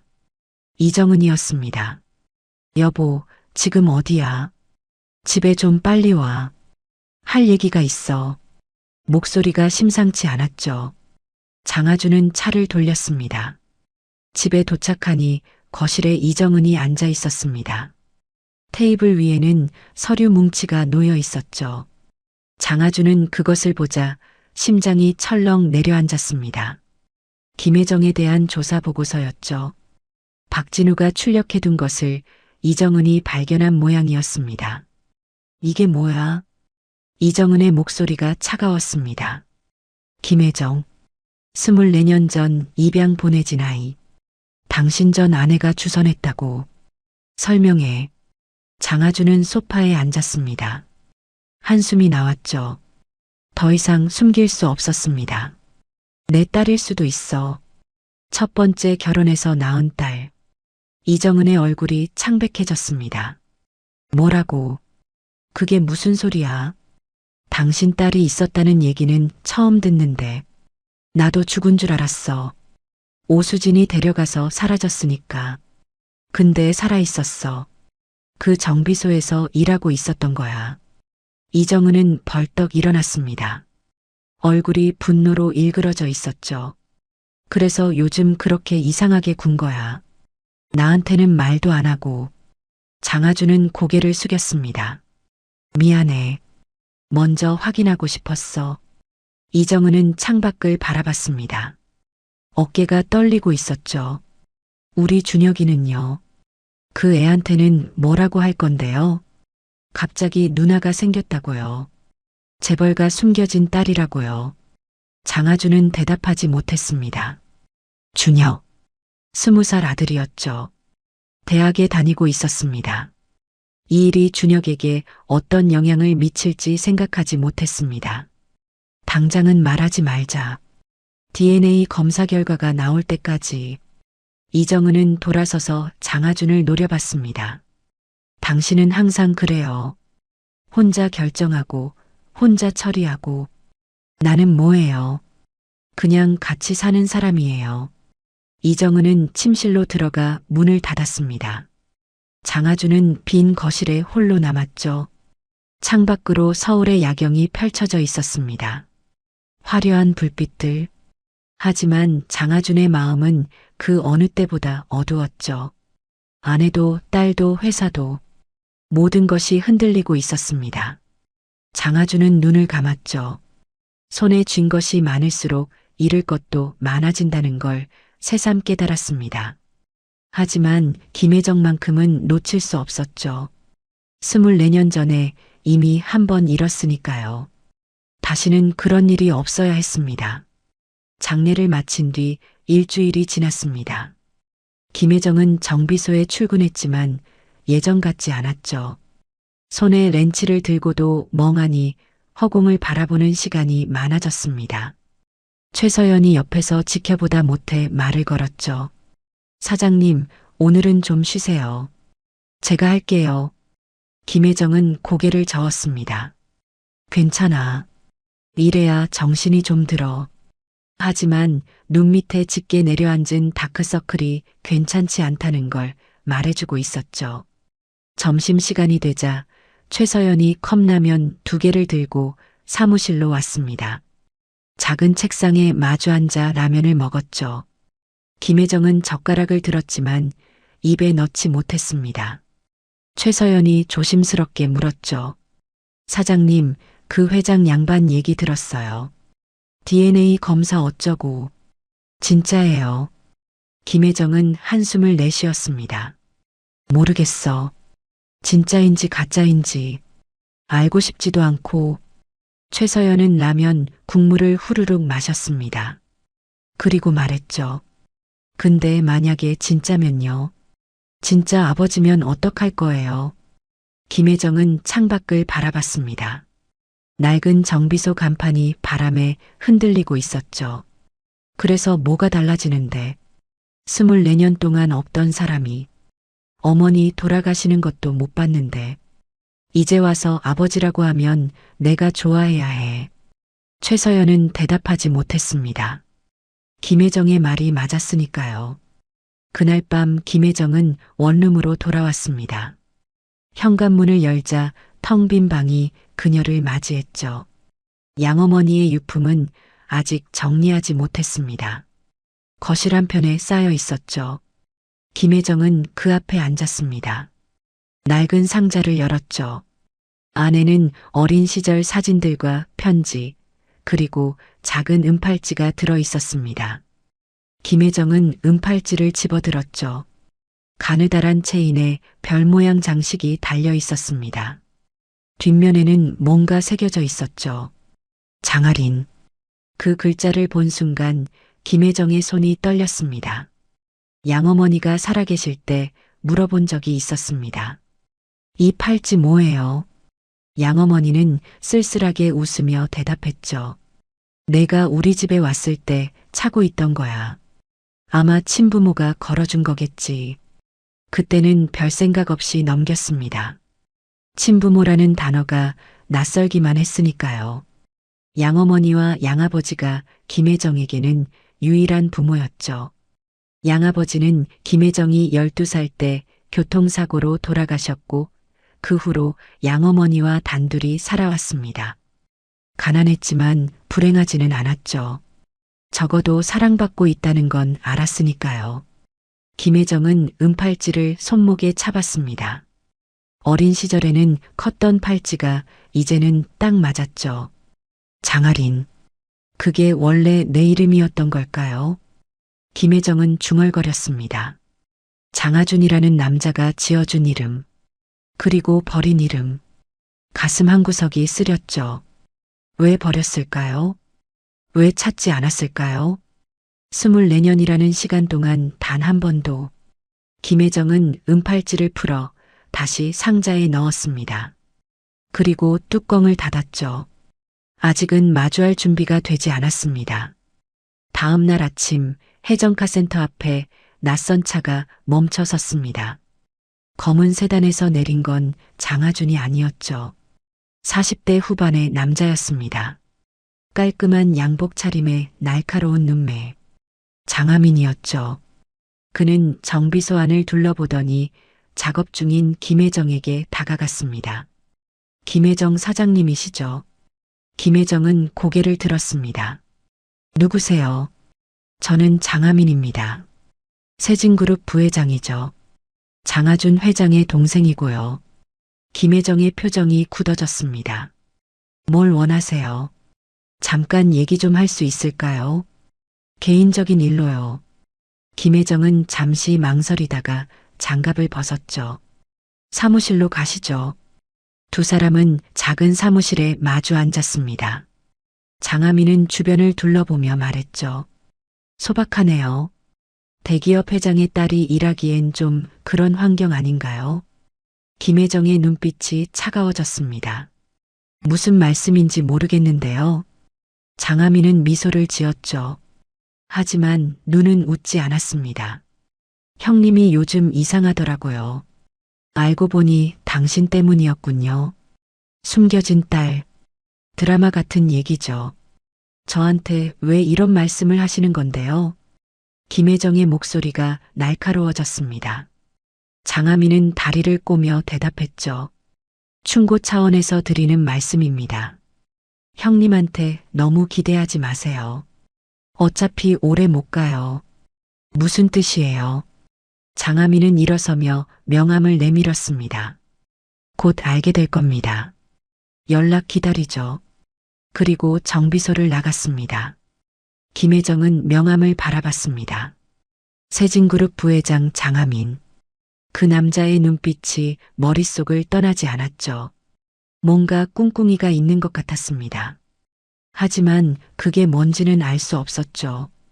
그때 최서연이 들어왔습니다. 사장님, 그 사람 누구예요? 방금 나간 양복쟁이요. 김혜정은 명함을 서랍에 넣으며 대답했습니다. 몰라. 그냥 지나가던 사람이야. 최서연은 의심스러운 눈으로 바라봤지만 더 묻지 않았죠. 같은 시각 세진그룹 본사에서는 비밀 회동이 열리고 있었습니다. 정택호 사회이사의 사무실에 장하민이 도착했죠. 이미 몇몇 이사들이 모여 있었습니다. 장하민은 자리에 앉으며 입을 열었습니다. 직접 확인하고 왔습니다. 그 여자 진짜 형님 딸인 것 같아요. 정택호가 고개를 끄덕였죠. 그럼 우리 계획대로 가는 겁니까? 네. 이번 주주총회에서 형님을 끌어내릴 겁니다. 경영 능력 상실과 사생활 문제를 이유로요. 한 이사가 걱정스러운 표정으로 물었습니다. 장 회장이 가만히 있겠습니까? 장하민은 웃었죠. 형님은 지금 그 여자 생각밖에 못해요. 회사에 신경 쓸 여력이 없죠. 지금이 기회예요. 정택호가 서류를 꺼냈습니다. 이미 주요 주주들과 접촉했습니다. 과반 확보는 가능할 것 같습니다. 장하민의 눈이 빛났죠. 좋습니다. 그럼 다음 주 주주총회에서 승부를 봅시다. 그날 오후 장하주는 박진우로부터 보고를 받았습니다. 회장님, 장하민 부회장이 움직이고 있습니다. 정택호 이사와 비밀리에 만나고 있고 주요 주주들과도 접촉 중입니다. 장하준의 표정이 굳어졌죠. 무슨 꿍꿍이지. 아마 다음 주 주주총회에서 뭔가 시도할 것 같습니다. 장하준은 창밖을 바라봤습니다. 동생의 야망은 알고 있었죠. 하지만 지금 이 시점에 움직일 줄은 몰랐습니다. 계속 감시해. 그리고 혜정 씨 쪽에 누가 접촉하면 바로 알려줘. 박진우는 잠시 망설이다가 말했습니다. 회장님, 오늘 오전에 장하민 부회장이 혜정카센터를 방문했습니다. 장하준의 눈빛이 날카로워졌죠. 뭐라고? 왜? 아직 확인되지 않았습니다. 하지만 뭔가 의도가 있는 것 같습니다. 장하준은 주먹을 쥐었습니다. 장하민이 김혜정을 이용하려는 것 같았죠. 자기 야망을 위해 딸까지 건드리다니. 분노가 치밀어 올랐습니다. 그 자식, 내가 직접 만나봐야겠어. 저녁 무렵 장하준은 장하민의 집을 찾아갔습니다. 고급 아파트 현관에서 마주한 두 형제의 눈빛은 싸늘했죠. 형님, 웬일이세요? 이렇게 직접 오시고. 장하민은 능글맞게 웃었습니다. 장하준은 단도직입적으로 물었죠. 오늘 혜정카센터에 왜 갔어? 장하민의 눈썹이 올라갔습니다. 빠르시네요. 벌써 아셨군요. 대답해. 장하준의 목소리가 낮아졌죠. 장하민은 거실로 들어가며 손짓했습니다. 들어오세요. 서서 할 얘기는 아니니까. 거실 소파에 마주 앉은 두 사람 사이에는 팽팽한 긴장감이 흘렀습니다. 장하민이 먼저 입을 열었죠. 형님, 솔직히 말씀드릴게요. 저도 이제 이 자리에 앉아만 있긴 싫어요. 뭘 원하는 거야? 회장 자리요. 장하민은 담담하게 대답했습니다. 형님이 물러나시면 제가 그 자리를 맡겠습니다. 장하준은 웃었죠. 비웃음이었습니다. 내가 그럴 능력이 된다고 생각해. 능력은 기회가 주어지면 보여드리죠. 장하민은 몸을 앞으로 기울였습니다. 형님, 지금 상황이 좋지 않잖아요. 3천억 계약 날린 거, 주가 하락, 이사회 불만. 거기에 숨겨둔 딸까지. 언론에 터지면 어떻게 되겠어요. 협박이야. 장하준의 눈빛이 싸늘해졌죠.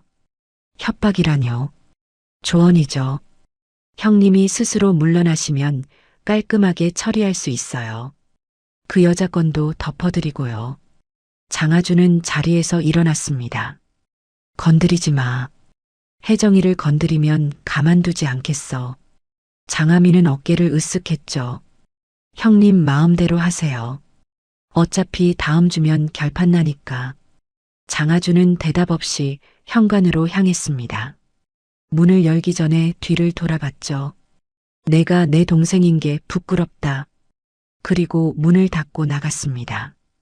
장하민은 닫힌 문을 바라보며 씁쓸하게 웃었죠. 저도요, 형님. 이틀 후 박진우가 급하게 장하준을 찾아왔습니다. 회장님, DNA 검사 결과가 나왔습니다. 장하준의 심장이 쿵쾅거렸죠. 결과가 뭐야? 박진우는 봉투를 건넸습니다. 장하준은 떨리는 손으로 봉투를 열었죠. 서류를 펼치는 순간 눈앞이 흐려졌습니다. 친자관계 확률 99.99%. 김혜정은 장하준의 친딸이었습니다. 장하준은 서류를 가슴에 안았습니다. 눈물이 흘러내렸죠. 24년이었습니다. 그 긴 세월 동안 죽은 줄로만 알았던 딸이 살아있었습니다. 진짜였습니다. 오수진의 말은 거짓이었죠. 다른 남자 어쩌고는 전부 자기 합리화를 위한 거짓말이었습니다. 회장님, 괜찮으세요? 박진우가 조심스럽게 물었습니다. 장하준은 눈물을 닦으며 대답했죠. 괜찮아. 아니, 괜찮은 정도가 아니야. 이제야 확실해졌어. 장하준은 창밖을 바라봤습니다. 저녁 노을이 서울 하늘을 물들이고 있었죠. 이제 김혜정에게 이 결과를 보여줘야 했습니다. 받아들일지 모르겠지만 진실은 진실이었죠.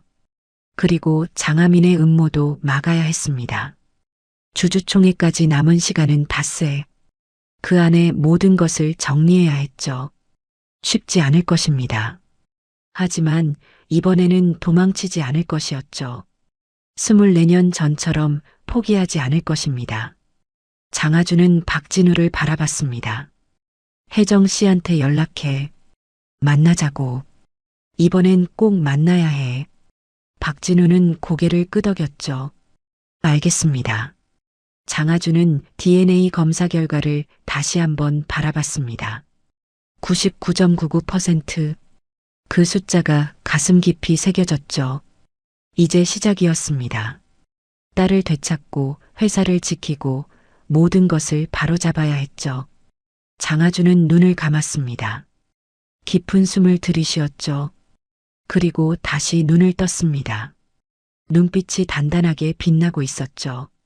주주총회 이틀 전이었습니다. 장하준은 서재에 앉아 오래된 상자를 열었죠.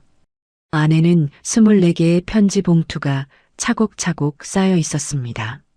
매년 딸의 생일마다 썼던 편지들이었죠. 보낼 곳도 없이 그냥 썼습니다.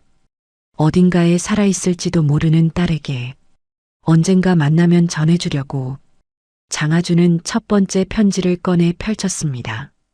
종이가 누렇게 바른 채 23년의 세월을 머금고 있었죠. 첫 번째 생일을 맞은 하리나에게.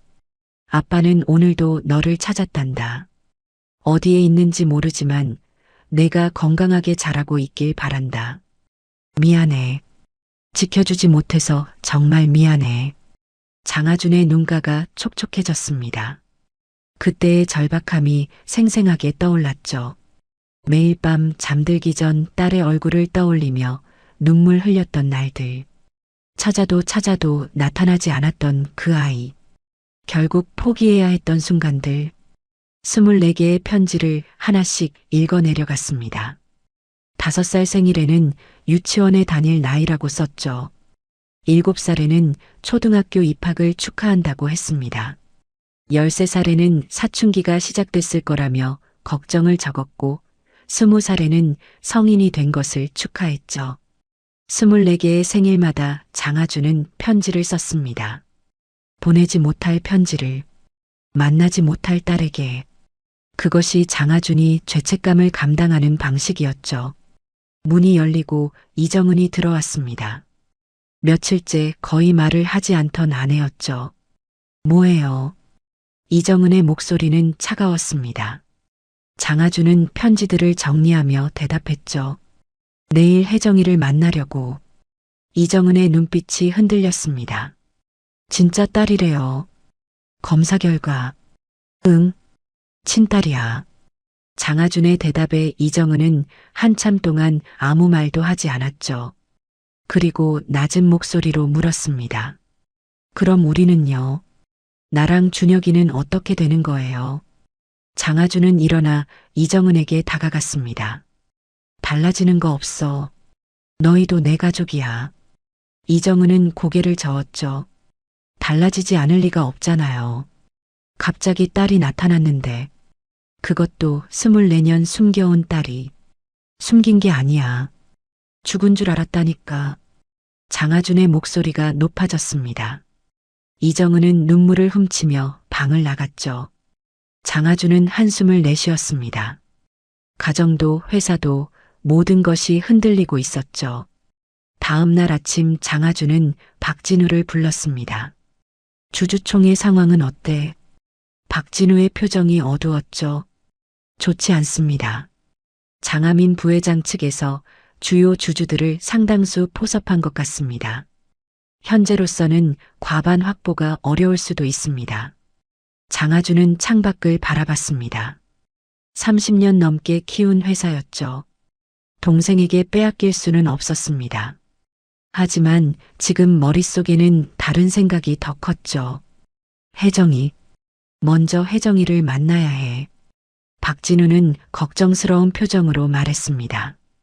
회장님, 주주총회가 내일입니다. 지금 자리를 비우시면. 알아. 하지만 이건 더 중요해. 장아준은 단호하게 대답했죠. 30년 전으로 돌아갈 수 있다면 회사와 딸 중에 무엇을 선택하겠습니까? 그때 장아준은 회사를 선택했습니다. 사업에 몰두하느라 가정을 돌보지 않았죠. 그 결과 딸을 잃었습니다. 이번에는 같은 실수를 반복하지 않을 것이었죠. 오후 3시 장아준은 혜정카센터에 도착했습니다. 손에는 서류 봉투와 나무 상자가 들려 있었죠. DNA 검사 결과와 24개의 편지. 정비소 앞에서 잠시 멈춰 섰습니다. 심장이 미친 듯이 뛰었죠. 이 문을 열면 모든 것이 바뀔 것입니다. 받아들여질지 거부당할지 알 수 없었죠. 하지만 더 이상 미룰 수 없었습니다. 셔터 안으로 들어가자 최서연이 먼저 눈에 띄었습니다. 장아준을 보자 표정이 굳어졌죠. 또 왔네요. 사장님 힘들게 하지 마세요. 혜정 씨 어디 있어? 장아준은 주변을 둘러봤습니다. 안쪽에서 뭐 찾으세요? 김혜정의 목소리가 들렸죠. 사무실 문을 열고 나온 김혜정은 장아준을 보자 한숨을 내쉬었습니다. 뭐예요? 오늘은 또 할 얘기가 있어. 장아준의 목소리가 떨렸습니다. 김혜정은 팔짱을 꼈죠. 듣기 싫어요. 그냥 가세요. 제발. DNA 검사 결과가 나왔어. 장아준은 봉투를 내밀었습니다. 내가 내 딸이야. 확실해. 김혜정은 봉투를 받지 않았죠. 그래서요. 결과가 나왔으면 뭐가 달라지는데요. 혜정아. 장아준이 이름을 부르자 김혜정의 눈빛이 흔들렸습니다. 하지만 이내 차갑게 변했죠. 그 이름으로 부르지 마세요. 저는 김혜정이에요. 장아린이 아니라. 장아준은 가슴이 찢어지는 듯 했습니다. 하지만 물러서지 않았죠. 알아. 알고 있어. 내가 화나는 거. 당연해. 24년 동안 없었던 아버지가 갑자기 나타났으니까. 그럼 왜 자꾸 오는 거예요? 왜 저를 가만히 놔두지 않는 거냐고요. 김혜정의 목소리가 떨렸습니다. 눈에 눈물이 고이기 시작했죠. 장하준은 천천히 무릎을 꿇었습니다. 최서연이 놀란 표정으로 지켜봤죠. 사장님. 최서연이 김혜정을 불렀지만 김혜정은 대답하지 않았습니다. 장하준을 내려다보고 있었죠. 뭐 하는 거예요? 일어나세요. 미안해. 장하준의 눈에서 눈물이 흘러내렸습니다. 24년 동안 못한 말이야. 미안해. 널 지키지 못해서, 찾지 못해서, 포기해버려서. 김혜정의 입술이 떨렸습니다. 왜 포기했는데요? 왜 저를 찾지 않았냐고요. 찾았어. 1년 넘게 찾았어. 장하준의 목소리가 갈라졌죠. 경찰에 신고하고 흥신소 동원하고 모든 방법을 다 썼어. 근데 내 어머니가 오수진이가 흔적을 완전히 지웠어. 입양 기록도 봉인되어 있었고 그래서 포기했어요. 김혜정의 목소리에는 원망이 담겨 있었죠. 1년 찾아보고 포기한 거잖아요. 장하준은 고개를 숙였습니다. 내 말이 맞아. 변명의 여지가 없어.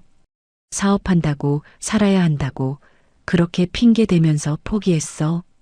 하지만 단 하루도 잊은 적은 없어. 장하준은 나무 상자를 열었죠. 안에 있던 편지 봉투들이 드러났습니다. 이게 뭐예요? 김혜정이 물었죠. 내 생일마다 쓴 편지야. 24개. 보낼 곳도 없이 그냥 썼어. 언젠가 만나면 주려고. 김혜정은 편지 봉투들을 바라봤습니다.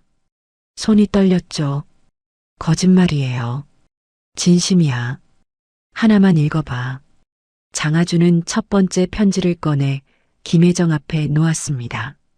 김혜정은 한참을 망설이다가 편지를 집어들었죠. 봉투를 열고 종이를 꺼냈습니다. 누렇게 바랜 종이 위에 삐뚤빼뚤한 글씨가 적혀 있었죠. 첫 번째 생일을 맞은 하리나에게. 김혜정의 눈에서 눈물이 떨어졌습니다. 아빠는 오늘도 너를 찾았단다. 문장을 읽어 내려갈수록 눈물이 더 쏟아졌죠. 어디에 있는지 모르지만 내가 건강하게 자라고 있길 바란다. 미안해. 지켜주지 못해서 정말 미안해. 김혜정은 편지를 가슴에 안았습니다. 어깨가 심하게 떨렸죠. 왜요? 왜 이제야? 왜 이제야 나타난 거예요? 장하준은 일어나 김혜정에게 다가갔습니다. 몰랐어. 내가 살아있는지, 어디 있는지, 정말 몰랐어. 내 차가 고장나서 그날 내 정비소에 들어가지 않았으면 평생 몰랐을 거야. 김혜정은 고개를 들어 장하준을 바라봤습니다. 눈물로 범벅이 된 얼굴이었죠. 왜 하필 지금이에요? 어머니 돌아가신 지 일주일밖에 안 됐는데 왜 이렇게 힘들 때 나타나서 더 힘들게 하는 거예요? 장하준의 가슴이 무너져 내렸습니다. 김혜정의 말이 맞았죠. 타이밍이 너무 나빴습니다. 하지만 더 미룰 수도 없었죠. 알아. 최악의 타이밍인 거. 근데 더 기다리면 안 될 것 같았어. 왜요? 내일 주주총회야. 장하준은 쓴웃음을 지었습니다. 내 동생이 나를 끌어내리려고 해. 회사에서 쫓겨날 수도 있어. 그 전에 내게 말하고 싶었어. 회장이든 뭐든 다 잃어도 너한테만은 진심을 전하고 싶었어. 김혜정은 말없이 장하준을 바라봤습니다. 분노와 원망, 슬픔과 혼란이 뒤섞인 눈빛이었죠. 최서연이 다가와 김혜정의 어깨에 손을 얹었습니다. 사장님 괜찮아요. 천천히 생각해요. 김혜정은 고개를 끄덕였죠. 그리고 장하준에게 말했습니다. 편지 다 읽어볼게요. 시간 좀 주세요. 장하준은 DNA 검사 결과 봉투를 내밀었습니다. 이것도 가져가. 나중에 확인해봐. 김혜정은 봉투를 받아들었죠. 장하준은 정비소를 나서기 전에 뒤를 돌아봤습니다. 김혜정이 편지 봉투들을 안고 서 있었죠. 혜정아. 아니, 뭐라고 불러야 할지 모르겠다. 그냥 이것만 알아줘. 24년 동안 단 하루도 널 잊은 적 없어. 그리고 앞으로도 그럴 거야. 장하준은 정비소를 나섰습니다. 밖에는 어느새 비가 내리기 시작했죠. 굵은 빗방울이 어깨를 적셨습니다. 하지만 장하준은 우산을 펴지 않았죠. 그냥 빗속에 서 있었습니다.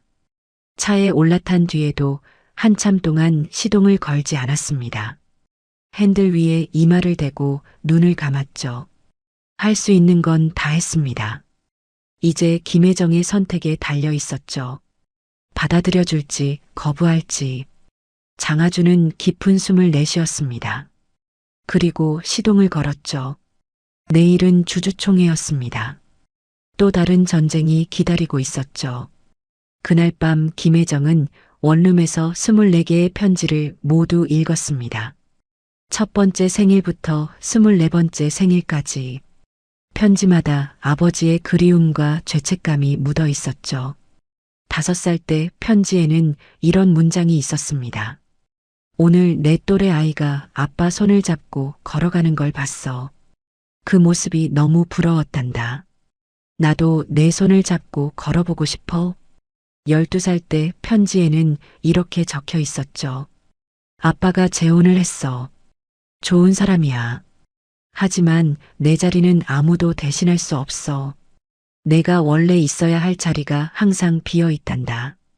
20살 때 편지에서 장하준은 이렇게 썼습니다. 오늘 내가 성인이 되는 날이야. 어디서 뭘 하고 있을지 모르지만 건강하게 잘 자랐길 바란다. 아빠는 여전히 미안하고 여전히 널 사랑해. 마지막 편지를 읽고 김혜정은 한참을 울었습니다. 양어머니가 돌아가시고 처음으로 실컷 우는 것 같았죠. 어머니를 잃은 슬픔, 아버지를 알게 된 혼란, 24년이라는 세월의 무게. 그 모든 것이 눈물로 쏟아져 나왔습니다. 울다 지쳐 잠이 들었을 때 창밖에는 여전히 비가 내리고 있었죠. 새벽에 눈을 뜬 김혜정은 DNA 검사 결과를 펼쳤습니다. 친자관계 확률 99.99%. 그 숫자를 보자 가슴이 먹먹해졌죠. 진짜 아버지였습니다. 24년 동안 없던, 하지만 24년 동안 잊지 않았던 아버지. 김혜정은 은팔찌를 꺼내 손목에 찼습니다. 별 모양 장식이 희미한 불빛에 반짝였죠. 뒷면에 새겨진 글자를 손가락으로 어루만졌습니다. 장아린. 원래의 이름이었죠. 창밖을 바라보니 비가 그치고 있었습니다. 구름 사이로 아침 햇살이 비쳐 들어왔죠. 김혜정은 결심했습니다. 핸드폰을 들어 장하준에게 메시지를 보냈죠. 오늘 주주총회 몇 시예요? 잠시 후 답장이 왔습니다. 오후 2시. 왜? 김혜정은 짧게 답했죠. 갈게요. 그리고 핸드폰을 내려놓았습니다. 거울 앞에 서서 자신을 바라봤죠. 눈이 퉁퉁 부어 있었지만 눈빛만큼은 단단했습니다. 이제 선택할 시간이었죠. 주주총회가 열리는 세진그룹 본사 대회의실은 긴장감으로 가득했습니다. 오후 2시가 가까워지자 주주들과 이사들이 하나둘 자리를 채웠죠. 장하준은 단상 아래 앞줄에 앉아 있었습니다. 옆자리에는 박진우가 서류를 정리하고 있었죠. 회장님, 상황이 좋지 않습니다. 장하민 부회장 측에서 확보한 지분이 43%로 추산됩니다. 장하준은 고개를 끄덕였습니다. 알아. 하지만 아직 끝난 게 아니야. 회의실 반대편에서 장하민이 들어왔습니다. 정택호 사회이사와 함께였죠. 두 사람은 자신만만한 표정으로 자리에 앉았습니다. 장하민의 시선이 장하준과 마주쳤죠. 입꼬리가 살짝 올라갔습니다. 승리를 확신하는 미소였죠. 장하준은 그 시선을 피하지 않았습니다. 담담하게 응시했죠. 30년 넘게 키운 회사였습니다. 쉽게 내줄 생각은 없었죠. 오후 2시 정각 의장이 개회를 선언했습니다. 순서대로 안건이 처리되었죠. 분위기는 평온해 보였지만 모두가 마지막 안건을 기다리고 있었습니다. 회장 신임 투표, 장하민 측에서 상정한 안건이었죠. 다음은 장하준 회장의 경영 능력 평가 및 신임 투표건입니다. 의장의 말에 회의실이 술렁거렸습니다. 장하민이 자리에서 일어났죠. 제가 발언하겠습니다. 장하민은 단상으로 올라갔습니다. 마이크를 잡고 주주들을 둘러봤죠. 존경하는 주주 여러분, 저는 오늘 어려운 말씀을 드리려고 합니다. 장하준 회장은 지난 30년간 세진그룹을 이끌어왔습니다. 그 공로는 인정합니다. 하지만 최근 상황을 보면 더 이상 회장직을 수행하기 어렵다고 판단됩니다. 회의실이 조용해졌습니다. 장하민은 자료를 화면에 띄웠죠. 지난달 3천억 규모의 M&A 계약이 무산되었습니다. 이유는 회장의 개인 사정이었죠. 차가 고장났다는 이유로 계약에 불참했습니다. 그 결과 경쟁사의 물건을 빼앗겼고 주가는 12% 하락했습니다.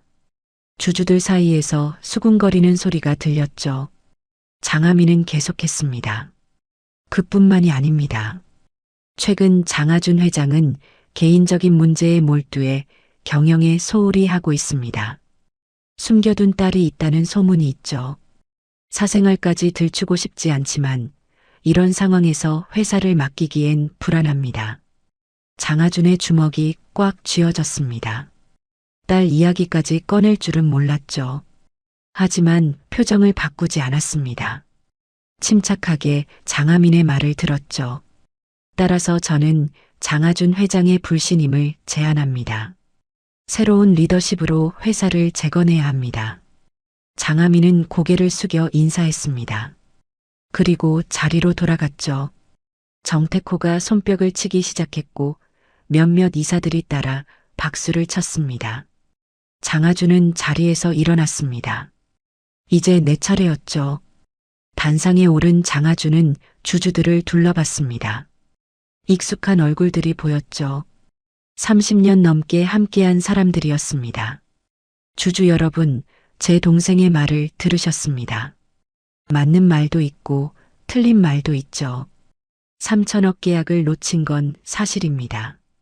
제 책임입니다. 하지만 그것이 제 경영 능력 전체를 부정하는 이유가 될 수 있을까요? 장하준은 화면을 바꿨습니다. 그래프와 숫자들이 나타났죠.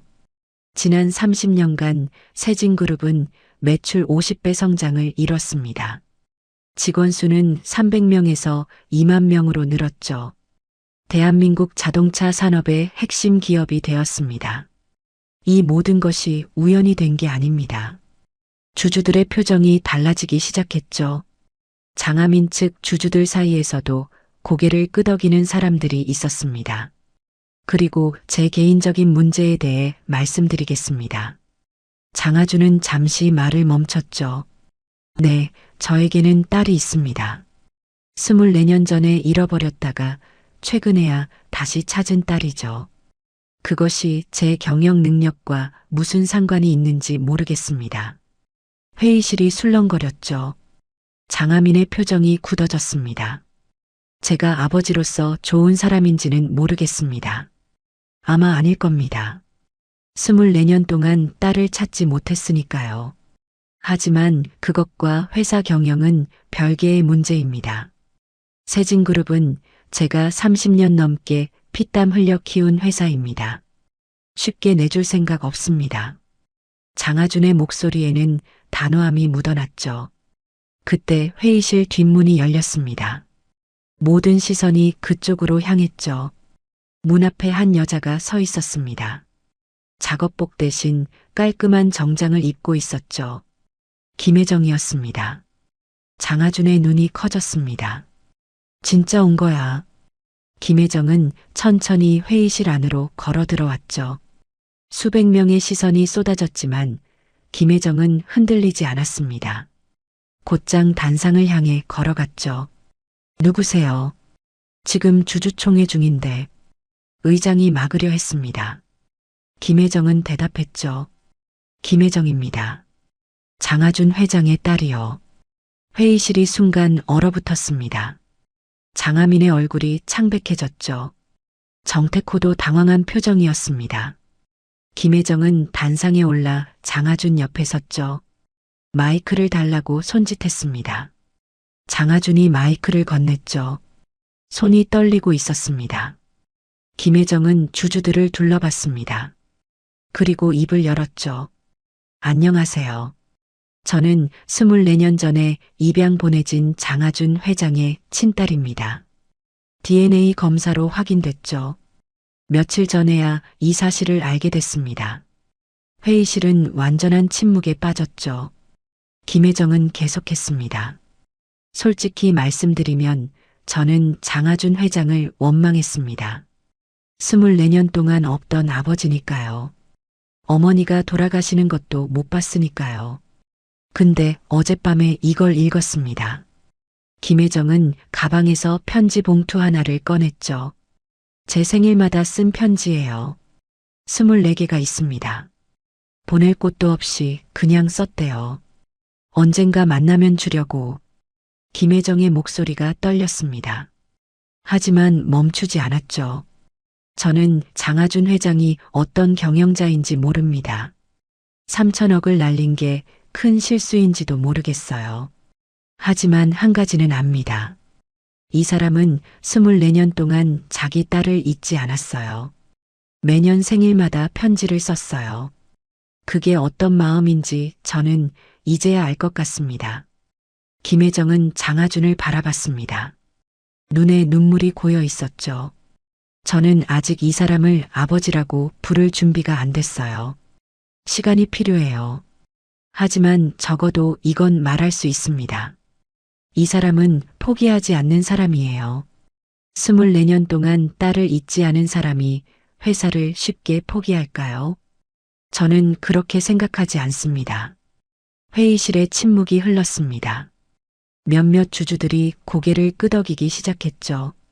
장하민의 얼굴은 점점 더 굳어졌습니다.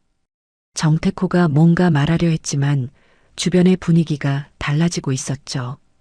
김혜정은 마이크를 내려놓았습니다. 그리고 장하준에게 고개를 살짝 숙였죠. 늦어서 죄송해요. 장하준은 말을 잇지 못했습니다. 목이 메어왔죠. 의장이 정리했습니다. 자, 그럼 투표를 진행하겠습니다. 장하준 회장 불신임안에 대해 찬성하시는 분은 녹색 버튼을, 반대하시는 분은 빨간색 버튼을 눌러주십시오. 회의실에 긴장감이 흘렀죠. 전광판의 숫자가 올라가기 시작했습니다. 찬성이 먼저 올라갔죠. 30%, 35%, 40%. 장하민의 입꼬리가 올라갔습니다. 하지만 반대 숫자도 따라붙기 시작했죠. 32%, 40%, 45%. 엎치락 뒤치락하는 숫자를 모두가 숨죽여 지켜봤습니다. 마지막 순간 반대 숫자가 급격히 올라갔죠. 52%, 54%, 56%. 전광판이 멈췄습니다. 최종 결과가 떴죠. 찬성 44%, 반대 56%. 불신임한 부결. 회의실이 술렁거렸습니다. 장하민의 얼굴이 일그러졌죠. 정태호가 서류를 집어던지며 자리를 박차고 나갔습니다. 장하민은 장하준을 노려보다가 회의실을 빠져나갔죠. 박진우가 달려와 장하준의 손을 잡았습니다. 축하드립니다, 회장님. 장하준은 멍하니 전광판을 바라봤죠. 이긴 거였습니다. 하지만 기쁨보다는 다른 감정이 더 컸습니다. 장하준은 김혜정에게 다가갔습니다. 김혜정은 단상 옆에 서서 창밖을 바라보고 있었죠. 혜정아. 장하준이 불렀습니다. 김혜정이 돌아봤죠. 두 사람의 시선이 마주쳤습니다. 왜 왔어? 안 올 줄 알았는데. 장하준의 목소리가 떨렸죠. 김혜정은 쓴웃음을 지었습니다. 나도 몰라요. 어젯밤에 편지 읽다가 갑자기 오고 싶어졌어요. 어머니가 그러셨거든요. 원망만 하고 살지 말라고. 장하준의 눈가가 촉촉해졌습니다. 고마워. 와줘서 고맙다고 하지 마세요. 김혜정은 고개를 저었죠. 아직 용서한 거 아니에요. 시간이 필요하다고 했잖아요. 알아. 기다릴게. 얼마든지. 장하준은 진심을 담아 말했습니다. 김혜정은 잠시 망설이다가 손목을 내밀었죠.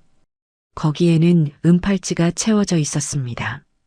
별 모양 장식이 형광등 불빛에 반짝였죠. 이거 가지고 있었어요. 양어머니가 주셨던 거. 장아린이라고 새겨져 있더라고요. 장하준은 그 팔찌를 바라봤습니다. 24년 전에 직접 걸어줬던 바로 그 팔찌였죠. 눈물이 흘러내렸습니다. 참을 수가 없었죠. 내가 걸어준 거야. 내가 태어났을 때 평생 지켜주겠다고 약속하면서. 근데 지키지 못했어. 미안해. 김혜정의 눈에서도 눈물이 흘렀습니다. 울지 마세요. 저도 울잖아요. 하지만 두 사람 모두 눈물을 멈출 수 없었죠. 회의실에 남아있던 사람들이 조용히 자리를 피해줬습니다. 박진우가 마지막으로 문을 닫으며 나갔죠. 텅 빈 회의실에 부녀만 남았습니다. 장하준은 떨리는 손으로 김혜정에게 다가갔습니다. 안아도 될까? 조심스럽게 물었죠. 김혜정은 대답하지 않았습니다. 대신 한 발짝 다가왔죠. 그것이 대답이었습니다. 장하준은 천천히 팔을 벌렸습니다. 그리고 24년 만에 처음으로 딸을 안았죠. 김혜정의 어깨가 떨렸습니다. 장하준의 어깨도 떨렸죠. 두 사람은 말없이 서로를 끌어안고 있었습니다. 미안해. 정말 미안해. 장하준의 목소리가 갈라졌습니다. 늦어서 미안해. 찾지 못해서 미안해. 포기해버려서 미안해. 김혜정은 대답하지 않았죠. 그냥 울었습니다. 24년치 눈물이 쏟아지는 것 같았죠. 아버지의 품이 따뜻했습니다. 한 번도 느껴보지 못한 온기였죠. 낯설었지만 어딘가 익숙하기도 했습니다. 한참을 그렇게 있었습니다. 눈물이 그치고 나서야 두 사람은 떨어졌죠. 김혜정은 눈물을 훔치며 말했습니다. 아직 아버지라고 못 부르겠어요. 알아. 천천히 해. 장하준은 고개를 끄덕였죠. 근데 하나만 약속해요. 김혜정이 말했습니다. 뭔데? 다시는 포기하지 마세요. 저를. 장하준은 김혜정의 눈을 똑바로 바라봤습니다. 그리고 단호하게 대답했죠. 약속할게. 절대로. 회의실 창밖으로 석양이 물들고 있었습니다. 붉은 노을이 서울 하늘을 가득 채웠죠. 장하준과 김혜정은 나란히 창가에 서서 그 풍경을 바라봤습니다. 예쁘네요. 김혜정이 말했죠. 그래. 장하준은 고개를 끄덕였습니다. 24년이라는 시간은 되돌릴 수 없었죠. 그 세월 동안 쌓인 상처도 쉽게 아물지 않을 것입니다. 하지만 이제 시작이었죠. 처음으로 부녀가 같은 하늘을 바라보고 있었습니다. 김혜정의 핸드폰이 울렸습니다. 최서연이었죠. 사장님, 어디에요? 주주총회 갔다면서요? 어떻게 됐어요? 잘 됐어. 나중에 설명할게. 김혜정은 전화를 끊었습니다. 장하준이 물었죠. 정비소 직원이야. 네. 친구이기도 해요.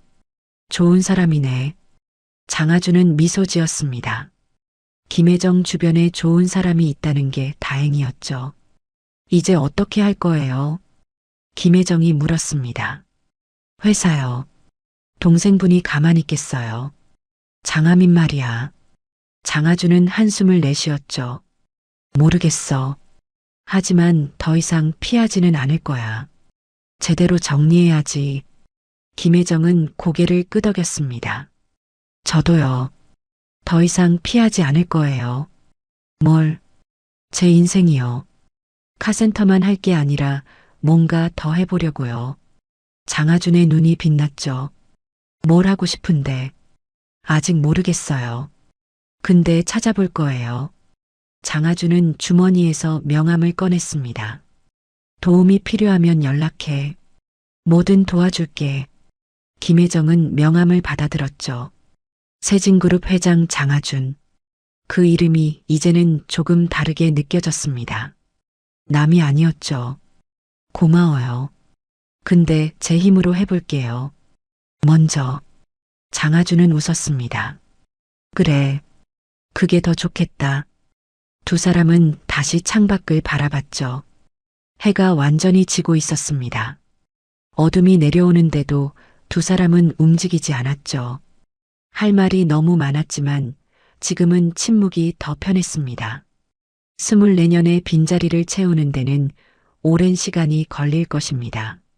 하지만 이제 시작할 수 있었죠. 같은 공간에서, 같은 하늘 아래서. 장하준은 조용히 중얼거렸습니다. 딸아, 아빠가 너무 늦었다. 김혜정은 들었지만 대답하지 않았죠. 대신 아버지의 손을 살짝 잡았습니다.